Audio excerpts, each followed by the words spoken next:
శ్రోతలకు నా హృదయపూర్వక నమస్కారములు. అష్టావక్ర గీతను చెప్పుకునే ప్రయత్నం చేస్తున్నాం. ఈ అష్టావక్ర గీత అష్టావక్ర మహామునికి జనకుల వారికి మధ్య జరిగినటువంటి సంభాషణ. జనకుల వారు ఆత్మజ్ఞాన తత్వమును అంటే తన స్వీయ స్వరూపమును, నిజమైనటువంటి విశ్వతత్వమును తెలుసుకునేటువంటి ఆసక్తితో ఉన్నారు. అంటే ఆత్మానుభవము పొందే ఆసక్తితో ఉన్నారు. కానీ వారికి దాని గురించి వింటున్నారు తప్ప, అనేక మంది పండితులు చెబుతుంటే వింటున్నారు తప్ప, గ్రంథాలలో వింటున్నారు తప్ప, ఉపన్యాసాలలో వింటున్నారు తప్ప, అనుభవానికి అది వారికి అందటం లేదు. అనుభవానికి అందటానికి వీలుగా అష్టావక్ర మహామునిని వారు జిజ్ఞాసతో, ఆసక్తితో అష్టావక్ర మహామునిని ఆశ్రయించి నాకు దానిని వివరించండి అన్నారు. దీనికి ఉపోద్ఘాతంగా ముందు ఒక శీర్షిక చెప్పుకున్నాం. ఈ అష్టావక్ర మహాముని ఆయన ఎందుకు అష్టావక్రుడనే పేరు వచ్చింది ఆయనకి అంటే ఆయన 8 వంకరలతో ఆయన శరీరం ఉంది. అయితే ఇదంతా కూడా మనం విషయాన్ని అయితే చెప్పుకున్నాం, కానీ కథాపరంగా తీసుకుంటూ వెళ్ళాలి. ప్రతి దాంట్లోనూ ఒక తత్వము గూఢముగా అందులో ఉంటుంది, గూఢార్థం ఉంటుంది, అంటే తాత్వికత ఉంటుంది. అది కథారూపంలో చెప్పబడుతూ ఉంటుంది. ఇప్పుడు ఈ 8 అనే దానికి అనేక విధములుగా మహాత్ములు అనేక రకాలుగా చెబుతారు. అంటే ఆయన అసలు పుట్టటమే జ్ఞానిగా పుట్టాడు. కారణం ఏంటంటే తల్లిదండ్రులు సహజ జ్ఞానులు. అంటే ఉద్దాలక మహర్షి యొక్క కుమార్తె అయినటువంటి సుజాత గర్భమును పుట్టాడు ఈయన. ఉద్దాలక మహర్షి ఆత్మజ్ఞాని, ఎంతోమందికి నేర్పుతున్నాడు ఆయన ఆత్మజ్ఞానాన్ని. అంటే పరంపరగా వచ్చినటువంటి బీజమే అది. అలా నేర్చుకుంటున్నటువంటి శిష్యులలో ఒక ప్రియ శిష్యుడికి తన కుమార్తెనిచ్చి వివాహం చేశాడు ఆయన. వారికి పుట్టినటువంటి వాడు అష్టావక్రుడు. సరే, ఆ అష్టావక్రుడికి తండ్రి శాపం ఏదో ఉండటం వలన ఆయన 8 వంకర్లుగా పుట్టాడు. అంటే తండ్రి ఏదో జ్ఞాన సంబంధిత విషయాలు తప్పులు చదువుతుంటే నువ్వు తప్పు చదువుతున్నావు నానా అని ఆయన చెప్పడం చేత గర్భంలో ఉన్నటువంటి శిశువును తండ్రి శపించాడు అనేది కథాపరంగా ఉంటుంది.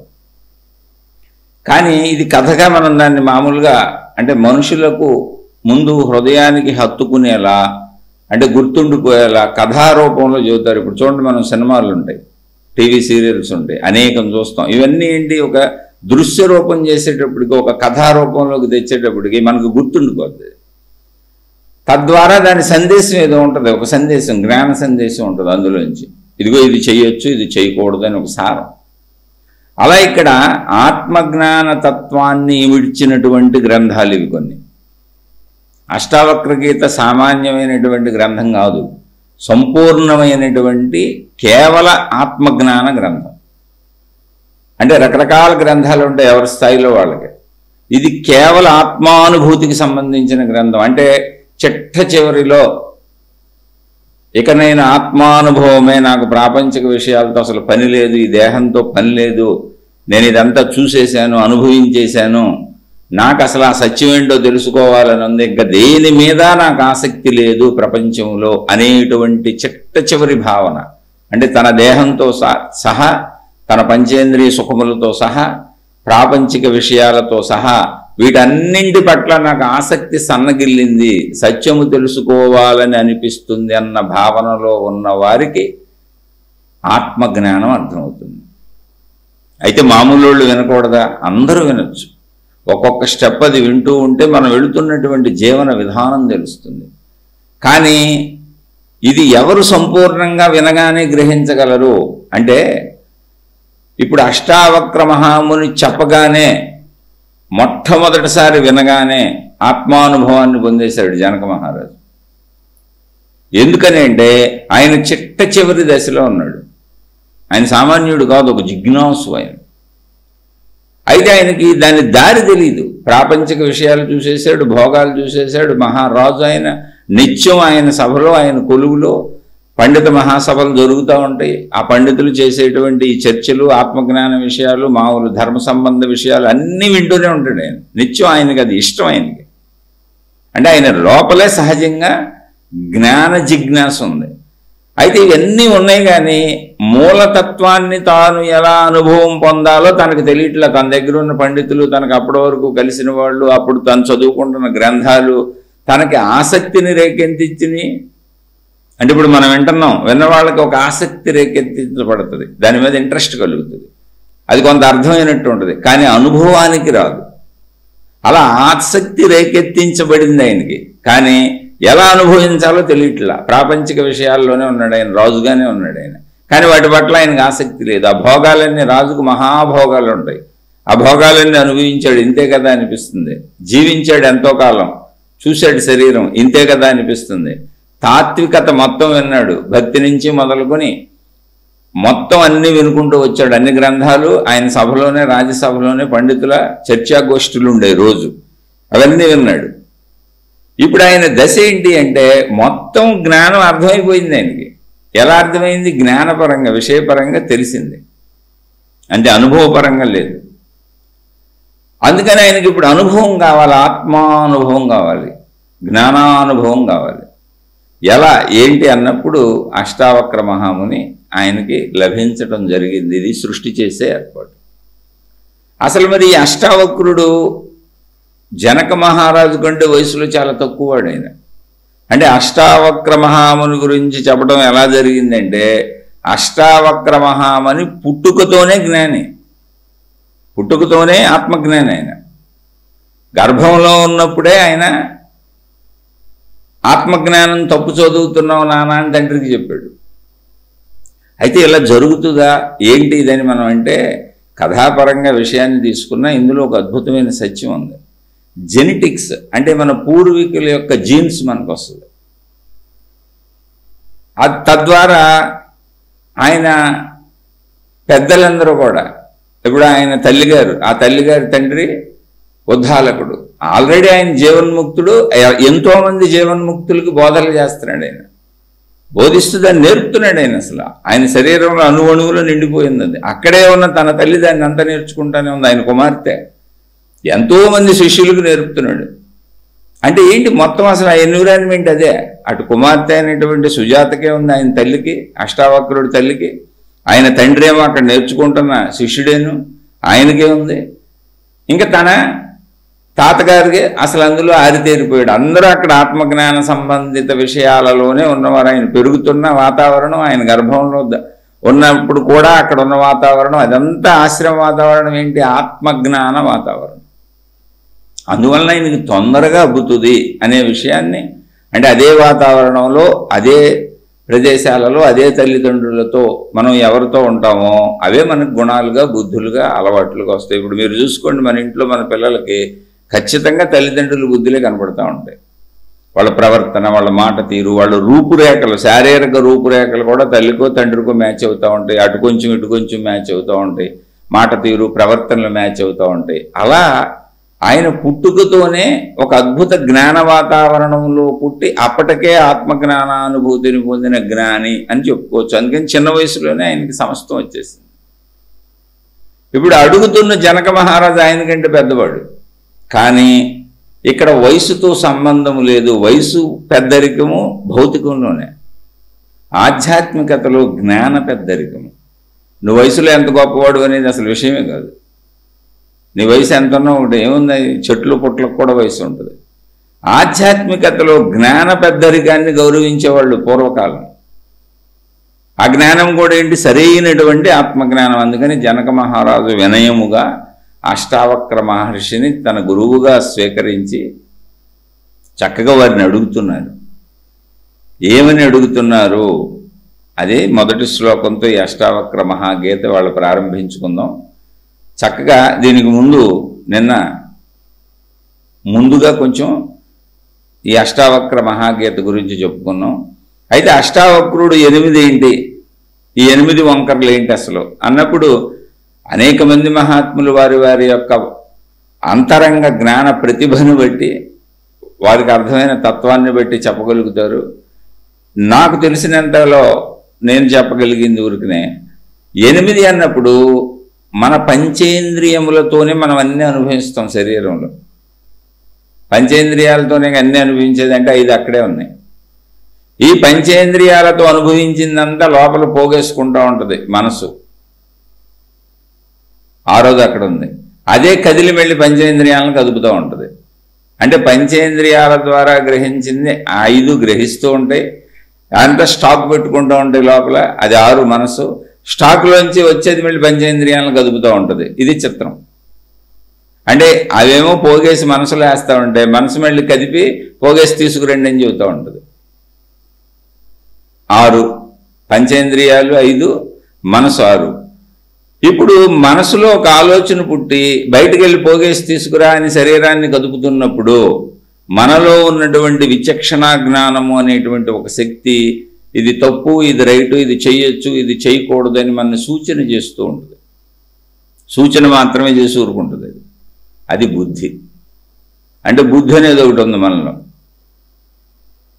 పంచేంద్రియాలు 5, మనసు 6, బుద్ధి 7. అసలు ఇవన్నీ ఎవరికి ఉన్నాయి? నేను అనే అహంకారానికి ఉన్నాయి. నేనెవరో? ఈ శరీరం అనబడే నేను ఈ శరీరం అన్న మొదటి భావన అహంకారము. ఈ శరీరంలో నాకు 5 ఇంద్రియములు ఉన్నాయి. ఆ ఇంద్రియ సుఖముల కోసం నేను నిరంతరం ప్రయత్నించుకుంటాననే పంచేంద్రియములు 5, 6. అంటే నేను 1, 5 పంచేంద్రియములు. ఈ పంచేంద్రియములు నేను అనే శరీరము కలిసి ప్రపంచంలో అన్నిటినీ భోగిస్తూ అనుభవిస్తూ ప్రయత్నిస్తూ లోపల కూడబెట్టుకుంటున్నటువంటి సంపద మనసు. అనుభవాలు, అనుభూతులు, జ్ఞాపకాలు 7. ప్రతి పని చేసే ముందు ఇది తప్పు, ఇది ఒప్పు, చేయొచ్చు, చేయకూడదు, ఇది కరెక్టు, ఇది రైటు అని చెప్పేటువంటి విచక్షణ జ్ఞానం 8. ఈ 8 మన మానవుడికి దేహభ్రాంతిలో ఉన్నటువంటి వంకర్లు. ఇది 8 వంకర్లు. అష్టావక్ర మహాముని 8 వంకరలతో ఎందుకున్నాడు అంటే ఆయన శరీరపరంగా 8 వంకరలతో ఉన్నాడు. అంటే ఆయన శరీరం మనకు సూచిస్తుంది, అయ్యా మీ శరీరాలన్నీ 8 వంకరలతో ఉన్నాయి. లోపల జ్ఞానం ఆయనకి ఏకత్వంలో ఉంది. ఈ 8 వంకరలు సరి చేసుకుంటే ఏకత్వ జ్ఞానానికి వెళ్ళగలుగుతావు. అందుకని నీకు ఈ 8 వంకరల జ్ఞానాన్ని నేను చెబుతాను అని ఆయన 8 వంకరల దేహంతో సంచరిస్తున్నాడు అని చెప్పారు. అంతే తాత్వికత. తాత్విక అర్థం. నేను శరీరం అనే భావన మొదటిది అహంకారం. శరీరం నేను అనగానే నాకు ఉండేది పంచేంద్రియాలు, పంచేంద్రియ సుఖాలు, భోగాలు, వీటి కోసమే జీవితం మొత్తం గడుపుతాను. కాబట్టి 6 అయిపోయినాయి. ఈ గడిపిందంతా లోపల దాచుకుంటాను. మనసు 7 అయిపోయింది. ఆ గడిపేటప్పుడు ఇది తప్పు రైట్ అనేది చదువుతుంది, కానీ అది శరీర భావంలోనే నడుస్తూ ఉంటుంది. నేను దాన్ని పట్టించుకోను. 8. ఈ 8 వంకరలో సరి చేసుకోవాలి నేను. అంటే అసలు మొత్తంగా నేననే మొదటి దేహభావాన్ని కొట్టేయాలి. 8 వంకరలు విడివిడిగా సరి చేసుకోవడం కుదరదు. నేననే మూలభావాన్ని కొట్టేయాలి. కానీ మనకు వంకరలు 8 ఉన్నాయి. ప్రతి మనిషికి వంకరలు 8 ఉన్నాయి. ఈ వంకరలన్నీ అదే. అది చూసుకోండి. మనం మామూలుగా భగవంతుడికి నమస్కారం చేసేటప్పుడు కూడా సాష్టాంగ నమస్కారం అంటారు. సాష్టాంగ అన్నప్పుడు అష్టాంగ. మన అష్టాంగములు అంటే నేల మీద అలా పడుకొని మొత్తంగా చేతులు అలా 2 చేతులు సాచి పెడతాం భగవంతుడికి నమస్కారం చేస్తూ. 2 చేతులు, 2 కాళ్ళు, 4 ఇలా పొడుగ్గా పెడతాం. మన నుదురు 5 సాష్టాంగ నమస్కారంలో వెళ్తే చూడండి. హృదయము, మన మోకాళ్ళు చూసుకోండి ఒకసారి. చేతులు, కాళ్ళు, మోకాళ్ళు మొత్తం ఇలా పొడుగ్గా పెడతాం చూడండి.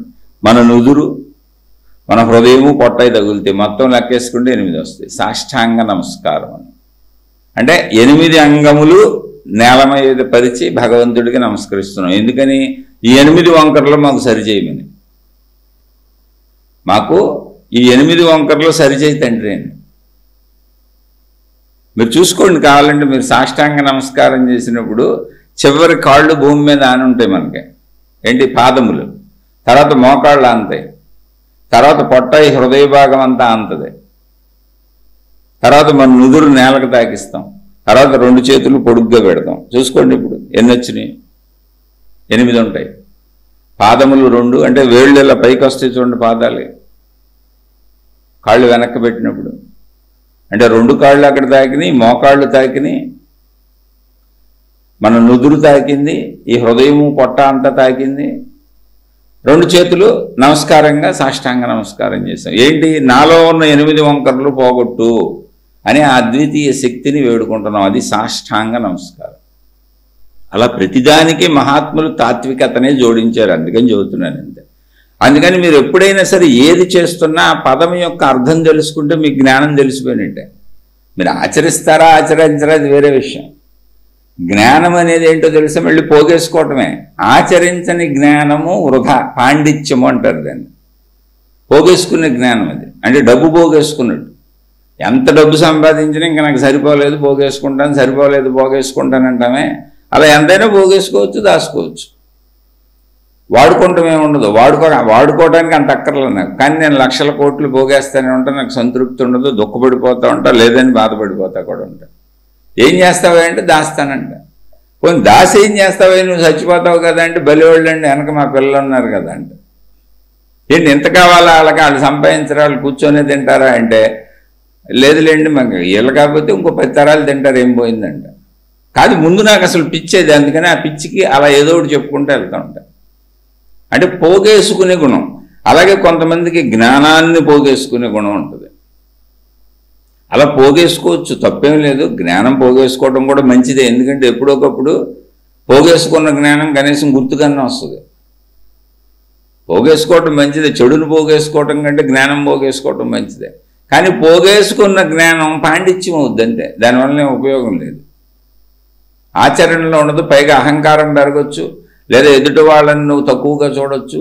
నిజమైనటువంటి జ్ఞానులు పోగేసుకున్న జ్ఞానంలాగా ప్రవర్తించరు. గండవేరుండాలు ధరించి, బంగారాలు ధరించి, కాళ్ళకు కంకణాలు ధరించి ఓ పెద్ద అట్టహాసంగా అలా ఏం కనపడరు. నిజమైన జ్ఞానులు గొచ్చి పెట్టుకుని రమణ మహర్షిలో మామూలుగా ఉంటారు, లేదా చిరిగిపోయిన బట్టలతో షిరిడి సాయిబాబాలో మామూలుగా ఉంటారు. అంటే షిరిడి సాయిబాబా వారికి ఇప్పుడు షిరిడి వైభవం అయిపోయింది అనుకోండి, బంగారు కిరీటాలు బంగారాలతో నిర్మించేశారు. కానీ ఆయన ఉన్నప్పుడు పాపం ఆయన అలా లేరు. అంటే ఇప్పుడు ఉండడం తప్పని కూడా నేను అంటలేదు, భక్తులు ఇష్టం చేసుకోవచ్చు, విషయం చెబుతున్నా. ఆయన ఉన్నప్పుడు ఆయన చెరిగిపోయిన బట్టలతోనే సంతృప్తిగా గడిపారు. అలా ఎంతోమంది మహాత్ములు ఉన్నారు. ఎక్కడ ఎవరున్నా అందరినీ మనం గౌరవించాలి. నిజమైన మహాత్ములు అలా ఉంటారు. ఈ పాండిత్యము అంటే జ్ఞానం పోగేసుకున్న వాళ్ళు జ్ఞానం పండితులుగా పిలువబడతారు. వాళ్ళు వేషధారణలు మార్చేసుకుంటారు. వాళ్ళు పండితులు అనేటువంటి ఒక అహంకారాన్ని పెంచుకొని దాన్ని ప్రదర్శిస్తూ ఉంటారు వేషభాషల్లో. అందుకని జ్ఞానం పోగేసుకోవడం మంచిదే, అలా చెడ్డవాళ్ళుగా ఉండటం కంటే పండితులుగా ఉండటం చాలా మంచిది. ఎందుకంటే వీళ్ళ వల్ల కనీసం వీళ్ళు పూర్తిగా జ్ఞానులైనా కాకపోయినా నష్టమేం జరగదు. ప్రజలకన్నా పాండిత్యాన్ని చెప్తారు గొప్పల కోసమన్నా, అందులోంచి మళ్ళీ ఎవరో మంచివాళ్ళు అది విని నేర్చుకొని మళ్ళీ జ్ఞానులు అవుతూ ఉంటారు. చెడు కంటే జ్ఞానం ఎప్పుడు మంచిదే. ఇక్కడ ఇది అష్టావక్ర 8 వంకరలు చెప్పుకున్నాం కదా. ఇప్పుడు అష్టావక్ర మహాముని ఆయన జనక మహారాజు కొలువులో ఉన్నారు. ఇప్పుడు జనక మహారాజు ఆయన్ని అడుగుతున్నాడు. అంటే అష్టావక్ర మహామునికి జనక మహారాజు నచ్చాడు. జాగ్రత్తగానండి, ఎవరు అడిగితే ఎవరు పడితే అడిగితే వాళ్ళకి చెప్పరో చెప్పకూడదు. ఎందుకనంటే అసలు ఆసక్తి లేనివాడికి చెప్పడం ఎందుకు? ఒకవేళ ఆసక్తి ఉన్నా ఇప్పుడు పండితుడిలాగా నీకు తెలుసా లేదా అని అడుగుతున్నాడు అనుకోండి, వాడికి చెప్పడం ఎందుకు? నాకు తెలియదు బాబు నువ్వు దండం పెడితే అయిపోయింది కదా. ఎవరికి చెప్పాలంటే, ఏమండి నేను నిజంగా ఎప్పటి నుంచో ప్రయత్నిస్తున్నాను, నాకు బుర్ర పాడైపోతుంది, అర్థం కావట్లేదు, నాకు దాన్ని తెలుసుకోవాలని ఉంది, దయచేసి నాకు చెప్పండి, నేను దాన్ని పొందుతాను, సాధన చేసుకుంటాను, నేను దానికోసం తపిస్తున్నాను అన్నవాడికి చెప్పాలి. అటువంటి ఉత్తమ స్థితి కలిగిన వాడు జనక మహారాజు. ఏంటండి ఆ జనక మహారాజుకి అలా ఉత్తమ స్థితి వచ్చిందని మీరు ఎలా చెప్పగలరు? ఏంటి దానికి నిర్ధారణ అంటే ఇవన్నీ మనం మాట్లాడుకోవాలి. ఎందుకంటే మనం ఎక్కడున్నామో మనోటి ప్రయాణిస్తున్నామో మనకు తెలియటం కోసం. ఇది అష్టావక్ర మహాముని గొప్పతనం కోసం కాదు, జనక మహారాజు గొప్పతనం కోసం కాదు. ఇప్పుడు వాళ్ళిద్దరూ మనం చెప్పుకున్నా చెప్పుకోకపోయినా గొప్పవాళ్ళే. ఇది మొత్తం మన కోసం. ఇప్పుడు మన స్థితిగతులు తెలియాలంటే ఇవన్నీ మాట్లాడుకోవాలి. ఇది మన కోసమేగా. అందుకని జనక మహారాజు యొక్క చరిత్ర వెనక్కి వెళ్ళి చూస్తే అష్టావక్ర మహామునికి ఆయన జనక మహారాజు తన సర్వస్వము అర్పించేశాడు. అంటే నువ్వు నన్ను గురువుగా స్వీకరిస్తున్నావా, మరి నన్ను అడుగుతున్నావు కదా అని అడిగారు ఆయన. అంటే చెప్పేవాడు గురువు అవుతాడు, వినేవాడు శిష్యుడు అవుతాడు. నువ్వు నన్ను అడుగుతున్నావు కదా, మరి నువ్వు నన్ను గురువుగా స్వీకరిస్తున్నావా అంటే తప్పకుండా స్వీకరిస్తున్నాను అన్నాడు ఆయన.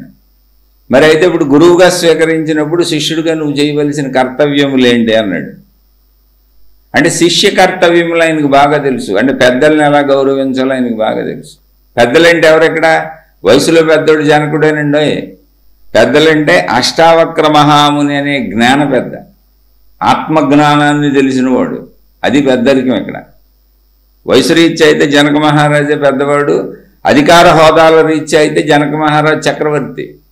అష్టావక్ర మహామునికి ఏమి లేదు, మామూలుగా చెబితే భిక్షగాడు అనొచ్చు ఆయన్ని. ఇప్పుడు మామూలు రమణ మహర్షి లాంటి ఒక సాధువు అంతే, ఎవరో ఎంత భిక్ష పెడితే తినటమే. అటువంటి ఆయన కూడా భౌతిక ప్రాపంచిక విషయాలలో తీసుకుంటే జనక మహారాజే గొప్పవాడు, అధికారాల రీత్యా, వయసు రీత్యా, అన్ని ధన సంపదల రీత్యా, అన్ని రకాలుగా.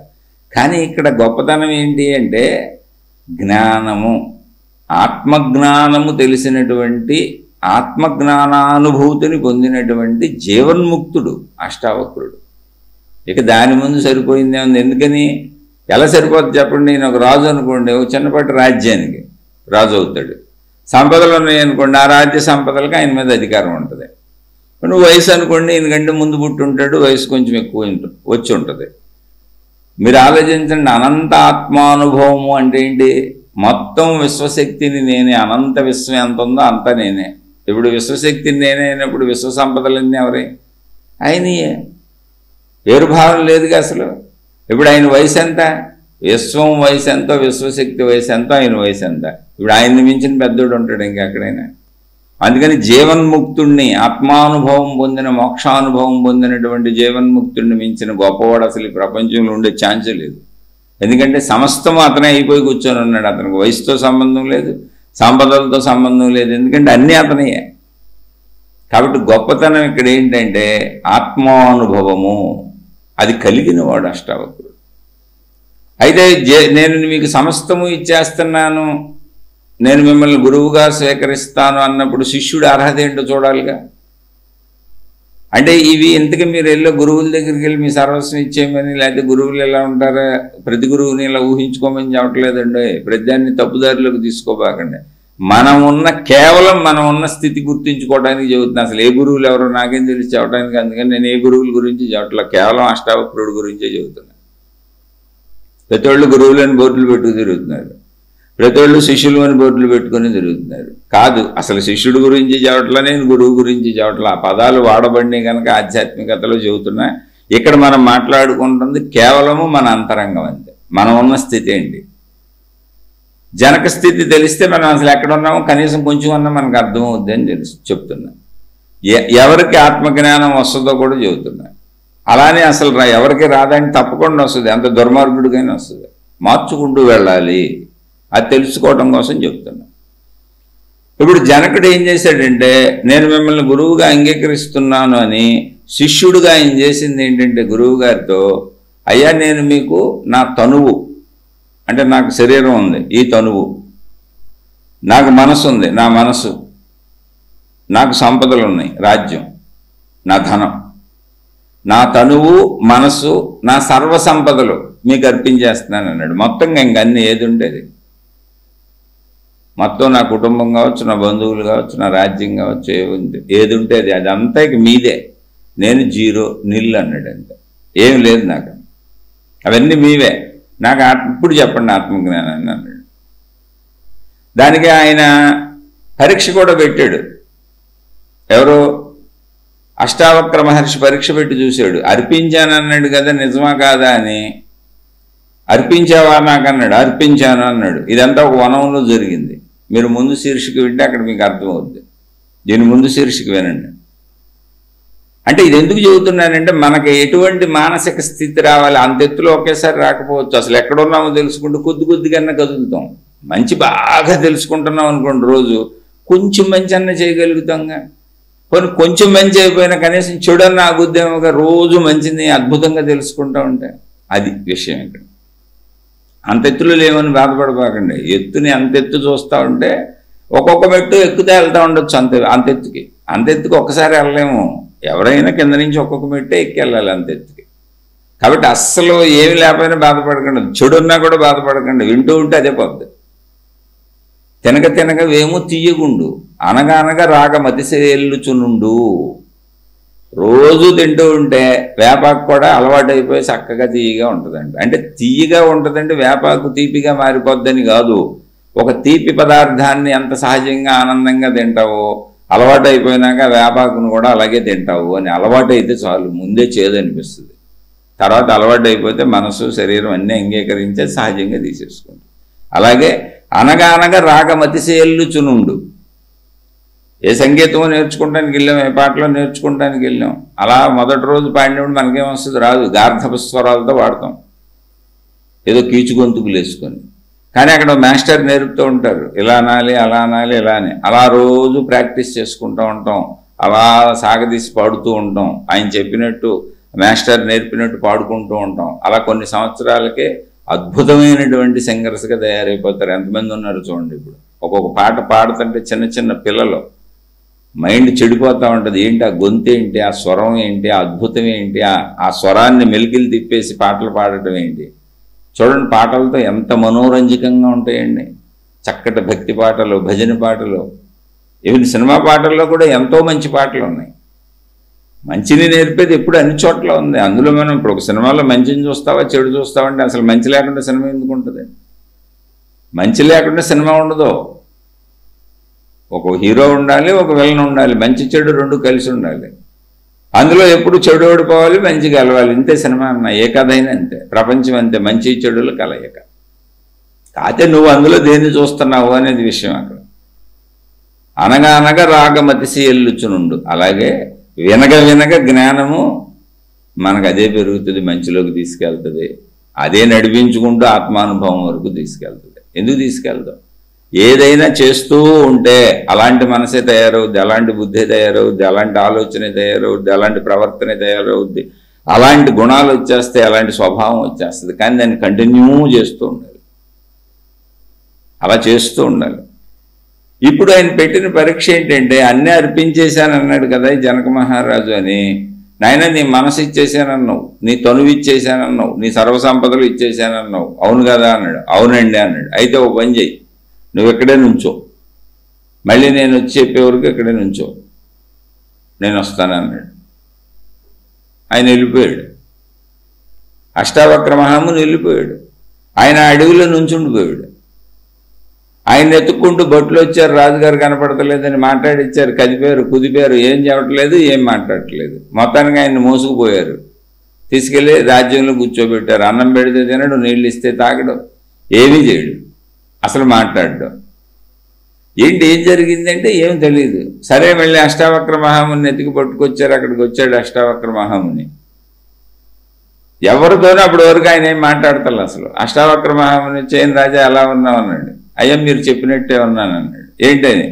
మీరు కదలొద్దు అన్నారు, నేను కదలలేదు అన్నాడు. అంటే మనసు కదలలేదు, శరీరం కదలలేదు, బొట్లు ఎత్తుకొచ్చారు ఆయన రాలా. మనసు కదలలేదు, శరీరం కదలలేదు. మనసు శరీరమే కదలలేదంటే ఇంకా సంపదలతో అసలు గొడవే ఉంది. లోపల మనసే కదలలేదు ఆయనకి, అలా ఉండిపోయాడు. తాగాలని లేదు, తినాలని లేదు, ఏం లేదు, స్థిరంగా ఉండిపోయాడు. అటువంటి అద్భుత మానసిక స్థితి కలిగినటువంటి శిష్యుడికి ఏం చెబితే అర్థం కాదు. అది ఇవ్వటం అంటే. అది ఇవ్వటం అంటే ఏంటి అంటే అది శరణాగతి. అంటే లోపల కదలికలు లేవు అసలు. నా లోపల కదలట్ల, మనసు ఇచ్చేసానన్నాక ఇంకా మనసు నాకెట్ట కదులుద్ది? అంతటి స్థితిగా ఆల్రెడీ జనక మహారాజు వచ్చేసి ఉన్నాడు. ఎందుకని? ఎప్పటి నుంచో ఆయన ఈ తత్వాన్ని తెలుసుకుంటున్నాడు. కానీ ఆత్మానుభూతిని పొందే తెలియట్ల. గ్రంథాల్లో ఉంది, ఏదో ఉన్నటువంటి పండితులు అందులో గ్రంథాల్లో ఉన్నాయి చెబుతున్నారు, వర్ణిస్తున్నారు తప్ప పండితులకు కూడా జ్ఞానానుభవం లేదు. వాళ్ళు పండితులు, అందుకే జ్ఞానం పాండిత్యం అంటే ఏంటి? పండితులు. గ్రంథాలన్నీ తెలుసు, గ్రంథాలన్నీ అవకాశం పెట్టేశారు, బ్రహ్మాండంగా చెబుతారు వాటి గురించి వివరించి. అలా పాండిత్యం ఉంది తప్ప అనుభవ జ్ఞానం లేదు. అనుభవ జ్ఞానం ఉన్నాయని అష్టావక్ర మహర్షి ఆయన చెప్పడం. అనుభవ జ్ఞానం ఉన్నవాడు ఆసక్తి ఉండి ఆ ఆసక్తి కూడా బాగా ఉంది అన్నవాడికే చెబుతాడు. ఎందుకంటే అనుభవం తెలుసు ఆయనకి, లేకపోతే అది పాండిత్యం అవుద్ది. ఆసక్తి లేనివాడికి చెబితే పాండిత్యం అవుద్ది. నాకు కూడా తెలుసు, నేను అష్టావక్ర గీత విన్నానండి, నాకు తెలుసండి అని ఈయన అష్టావక్ర గీత ఉపన్యాసాలు అందరికీ చెబుతూ ఉంటాడు. ఇదిగో ఇప్పుడు నేను చెబుతున్నట్టు, నేను ఏ అనుభవం పొందలేదండి, నేను ముందే చెబుతున్నాను. కనీసం పండితుడిని కూడా కాదు, ఎందుకంటే నాకు సంస్కృతం రాదు. తెలుగు లిపిలో లిఖించబడి ఉన్నటువంటి శ్లోకాలను చదివి తెలుగులో ఉన్న తాత్పర్యాన్ని చదువుకొని ఏదో నా జిజ్ఞాస కొద్దీ నాలో ఉన్నటువంటి ఆ జ్ఞాన దొరదో ఏమనాలో మరి దాన్ని తెలీదు, అందులో కాలక్షేపం గడుపుదాం, ఎందుకు ఈ రోడ్ల మీద తిరగటం, ఈ స్నేహాలు, ఈ ఫ్రెండ్షిప్లు, ఈ డబ్బు కోసం పరుగులు, చాలా జీవితం బతికేశానని అనిపించింది. అంటే చాలా కాలం నుంచి ఇందులో ఉండబట్టు మరి తెలియదు, అందుకని ఊరిని దాన్ని బట్టుకు ఏలాడుతాను అంతే. ఆ ఏలాడితో మీకు చెబుతున్నాను తప్ప నేను పండితుడిని, కనీసం పండితుడిని కాదు. వాళ్ళకి పాండిత్యం అన్నా ఉంది, వాళ్ళు సాధించుకున్నారు గ్రంథాలు చదువుకొని, అది కాదు. అసలు అనుభవం పొందిన జ్ఞానిని అసలు కాదు. కానీ ఇదిగో ఇందులోనే గడపాలన్న తాపత్రయం ఉంది మనసుకి, దాంతో చెబుతున్నానంతే. అందుకని మీరు విషయాన్ని తీసుకోండి, నన్ను తీసుకోబాకండి. నేనేమైనా తప్పులు చెబితే కూడా క్షమించండి. క్షమించి మంచి మనసుతో, పెద్ద మనసుతో విషయంలో ఉన్నటువంటి తత్వాన్ని అర్థం చేసుకోండి. ఇప్పుడు ఈ జనకుణ్ణి గమనిస్తే మనం ఎలా ఉండాలో మనకు తెలిసిపోతుంది. చూడండి, ఒకసారి జనకుణ్ణి గమనించండి. మనసు ఇచ్చేసానన్నాక ఆలోచన లేదు, కదలలేంగా. తనువిచ్చేసానన్నాక అలా నిలబడిపోయాడు. ఇంకా మనసు తనువుకే కదలకుండా నిలబడిపోయినోడు సంపదల గురించి ఆలోచన ఎందుకు ఆలోచిస్తాడు? అలాని ఇప్పుడు మనం ఏదో అలా అయిపోవాలని నేను అంటలా. కనపడినోడికల్లా ఇది తినేసి ఎవరో గురువు అనగానే నేను తనువు ఇచ్చేసాను, నీకు మనసు ఇచ్చేసాను అనబాకండి. అలాంటి ఏమి లేవు. ఊరికనే వెనుక కథాపరంగా అంతటి మానసిక స్థితి వస్తే ఆత్మజ్ఞానం అర్థమవుతుంది అని చెప్పడానికి మనకు చెప్పబడిన విషయం అదంతే. కథాపరంగా తీసుకోండి. మళ్ళీ జనకుడు తర్వాత జనకుడు లేడు, అష్టావక్రుడు తర్వాత అష్టావక్రుడు లేడు ఏ చరిత్రలోనూ. ఒక్కడే అష్టావక్రుడు అప్పుడు ఉన్నాడు, ఒక్కడే జనకుడు అప్పుడు ఉన్నాడు అంతే. అందుకని ఇప్పుడు మీరు ఎవరిని అష్టావక్రుడుగాను పోల్చుకోవద్దు, జనకుడుగాను పోల్చుకోవద్దు. మనంగా బతికేద్దాం. మనలోది నేర్చుకుంది, అదొక స్థితి. అలా మనసుని నిశ్చలం చేయగలిగిన స్థితికి ఎదగాలి. అది కొద్ది కొద్దిగా వెళ్తాం, ఇలా తెలుసుకుంటా ఉంటే వెళ్తాం. అందుకని జనకుడి మీద అష్టావక్రుడికి ప్రీతి కలిగింది. ఆహా, ఎంత అద్భుతమైనటువంటి మానసిక స్థితి అయ్యా, ఇచ్చేశానన్నాక స్థిరంగా ఉండిపోయావు, నీలాంటి వాడు కదా నిజమైన శిష్యుడు అనే పదానికి అర్హుడు. ఇప్పుడు దీన్ని దొంగ గురువులంతా వాడేసుకుంటారు ఇది చెప్పి. అసలు దొంగ గురువు గుర్తుపెట్టుకోండి, ఎప్పుడు ఏమి అడగడు. అష్టావక్రుడు ₹10 తీసుకోలే, 10 పైసలు తీసుకోలే. మళ్ళీ చెబుతున్నా, అది కూడా చెప్పాలిగా. ఇక్కడ ప్రతిదానిలో ఉన్న అజ్ఞానము ఉపసంహారం చెప్పాలి, ఎటువైపు మళ్ళుతుందో దారిది. నిజమైనటువంటి గురువు అష్టావక్రుడు గోచిపెట్టుకు తిరుగుతున్నాడు తప్ప ఆయన జనక మహారాజు ఇచ్చినటువంటి రాజభోగాలు తీసుకోవట్లా, సంపదలు తీసుకోవట్లా, ఆయన్ని వాడుకోవట్లా. అసలు నాకు జనకుడు నా శిష్యుడు అని చెప్పి ఊరంతా ప్రచారం చేయించుకొని వాళ్ళ పోస్టర్లు వేయించుకోవట్లా, ఏమీ చేయట్లేదు. ఆయన ఏదో ఆయన భిక్షాటన, ఆయన కమండలం, ఆయన తిండి అంతే. ఆయన గోచితో ఆయన తిరుగుతున్నాడు అంతే. ఎంత రాజు నా శిష్యుడు కాదని ఆయన సంపదలన్నీ వాడేసుకోవట్లేదు. అందుకని నిజమైన గురువు మీరేమిచ్చినా తీసుకోడు, మీ సేవలు తీసుకోడు, మీ డబ్బు తీసుకోడు. అసలు నిజమైన గురువుకి మీతో అవసరమే లేదు, మీకే నిజమైన గురువుతో అవసరం ఉంటుంది. కేవలం జ్ఞానబోధ చేసి వెళ్ళిపోతాడు. నువ్వు ఇచ్చే మంచినీళ్ళు కూడా ఆయనకు అక్కర్లేదు. మంచినీళ్ళే అక్కర్లేదంటే ఇంక చూసుకోండి, మీరు ఇచ్చేమన్నా తీసుకుంటాడేమో. కాబట్టి మీరు దాన్ని బట్టి అప్పుడు నిజమైనటువంటి అష్టావక్రుడు లాంటి గురువు తగిలితే మీరు అదృష్టవంతులే. మీరు మంచినీళ్ళు కూడా తాగడం, మీ సేవలు ఆయనకు అక్కర్లే. ఇంకా చూసుకోండి, మీరు ఆయన కాళ్ళు నొక్కక్కర్లా, ఆయన కాళ్ళ మీద పడి దండాలు పెట్టక్కర్లా, వాటికేమో ఆయన ఆనందించడం. మీ మంచినీళ్ళు కూడా ఆయన తాగడం, ఆయన మంచినీళ్ళు ఆయన తాగి, ఆయన భిక్షాటంతో తెచ్చుకుందేదో ఆయన తిని, ఆయన గోచిని ఆయనే ఉతుక్కొని ఆయన మీకు బోధలు చేస్తాడు అంతే. కేవలం జ్ఞానం చెబుతాడు అంతే. మీ నుంచి ఏమీ ఆశించడు. మీ నుంచి ఆశించేవాడు అసలు గురువే అవడు, అదేదైనా సరే. అందుకని గురువులను కూడా చూడండి, శిష్యులుగా కూడా చూసుకోండి. శిష్యులుగా మనస్తత్వం ఆల్రెడీ మనం మాట్లాడుకుంటున్నాం కదా జనకుడు. అందుకని అష్టావక్రుడు జనకుడికి చెప్పడానికి రెడీ అయ్యాడు, లేకపోతే ఆయన చెప్పేవాడు కాదు. అష్టావక్రుడికి ముందు రోజు జనకుడి సభలో పండిత సభలు జరుగుతూనే ఉన్నాయి. వాళ్ళు ఇదే జ్ఞానం మాట్లాడుతున్నారు, వాళ్ళు చెబుతుంది జ్ఞానాన్నే, ఆత్మజ్ఞానాన్నే. కానీ వాళ్ళు పండితులు, వాళ్ళకి అనుభవం లేదు. అందుకని ఈయనకి రావటం లేదు, జనకుడికి రాలేదు. అందుకని అష్టావక్రుడు చెప్పడానికి మొదలయ్యాడు. అష్టావక్రుడు చెప్పగల సమర్థుడు అనేటువంటి విషయాన్ని జనకుడు ముందే గుర్తించాడు. ఆయన రూపురేఖలే చెప్పేసినాయి. అసలు ఈ పండితుల్లాగా ఆయన ఏమే బంగారు కంకణాలు వేసుకొని కాళ్ళకి చేతులకి ఒళ్ళంతా ఆభరణాలు ధరించేసి పాండిత్య రూపం ఒకటి పెట్టుకుంటారు, అలా లేడు. ఆయనేమి వేషధారణ లేదు, అసలు గోచి పెట్టుకు తిరుగుతున్నాడు అంతే. అందుకని చక్కగా గురువుని గుర్తించడంలోనూ అద్భుతం ఉంది, శిష్యుడిని గుర్తించడంలోనూ అద్భుతం ఉంది. ఆడంబరాలు గురువులు కాదు, శిష్యులు కాదు, ముందు గుర్తుపెట్టుకోండి. అయితే ఆ పేర్లు పెట్టుకోవచ్చు, తప్పే ఉంది అందులో. విషయం చెప్పాను నేను. అంటే ఈ అష్టావక్ర మహామునితో పోల్చడానికి ఎవరో సరిపోరో, జనక మహారాజుతో పోల్చడానికి ఎవరో సరిపోరు అనే విషయంలో చెప్పాను తప్ప నాకు గురువులు శిష్యుల మీద ఎటువంటి విభేదం లేదు. ఎవరు ఎలా చక్కగా నిలవచ్చు. నాకేం పని అసలు, నా ఇంట్లో నేను మౌనం పెట్టుకొని కూర్చున్నాను. ఇప్పుడు 4వ సంవత్సరం నడుస్తుంది, 3 సంవత్సరాలు నిండిపోయి. అసలు బయట ఎవరున్నారో కూడా నాకు తెలియదు. విషయానికి చెబుతున్నా. ఇప్పుడు అష్టావక్ర మహామునిని జనక మహారాజు మొట్టమొదటగా తనకేం కావాలో అడిగాడు. ఆయనకి ఏం కావాలో చెప్పాడు. ఆయన అడుగుతున్నాడు. జనక మహారాజు సంపూర్ణమైనటువంటి వినయంతో, మళ్ళీ మామూలు వినయం కాదు, సంపూర్ణమైనటువంటి వినయంతో శ్రద్ధాభక్తులతో ఆయన అష్టావక్ర మహామునికి నమస్కరించి, అంటే ఇంతకు ముందు నుంచి పరిచయం ఉంది కదా వాళ్ళకి, వాళ్ళు జరిగినాయి వాళ్ళ మధ్య, అన్ని పరీక్షలు అయిపోయినాయి. చక్కగా ఇరువురు ఒకళ్ళకొకళ్ళు ఎంతో దగ్గరగా మానసికంగా నచ్చారు, మనసులకు దగ్గర అయిపోయారు. చెప్పాలని అష్టావక్రుడు కనిపిస్తుంది, అడగాలని జనకుడు కనిపిస్తుంది. ఆ స్థితిలో చక్కగా అడుగుతున్నాడు ఆయన వినయంగా.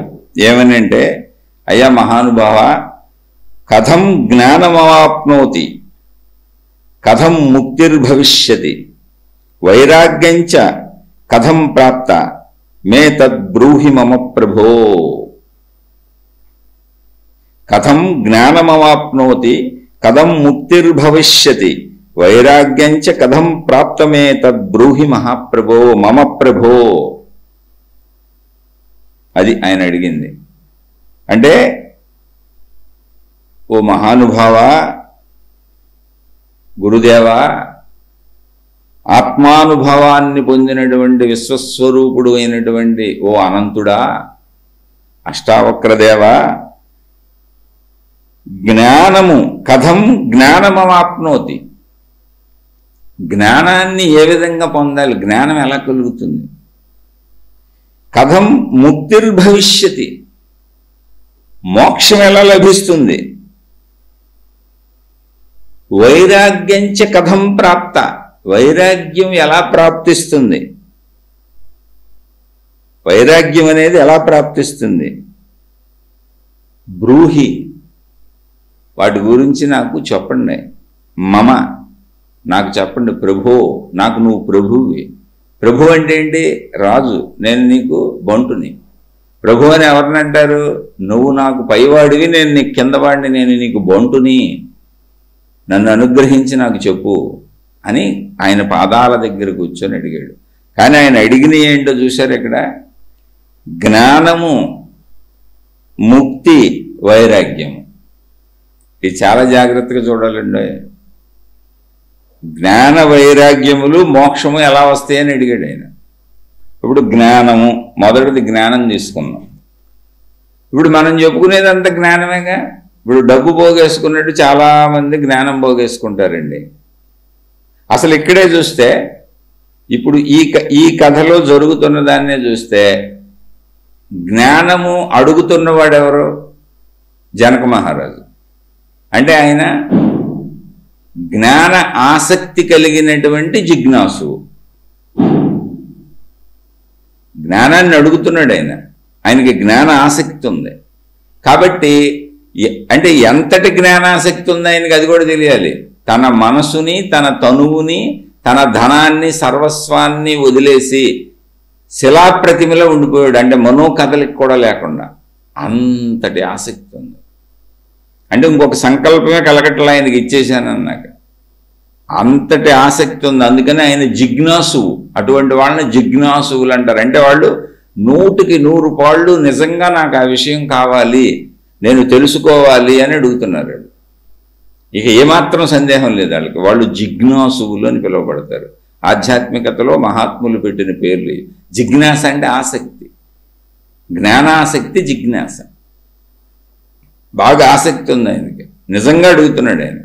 ఏమాత్రం 100కి 100 పాళ్ళలో ఒక్క పాలు కూడా తక్కువ లేదు.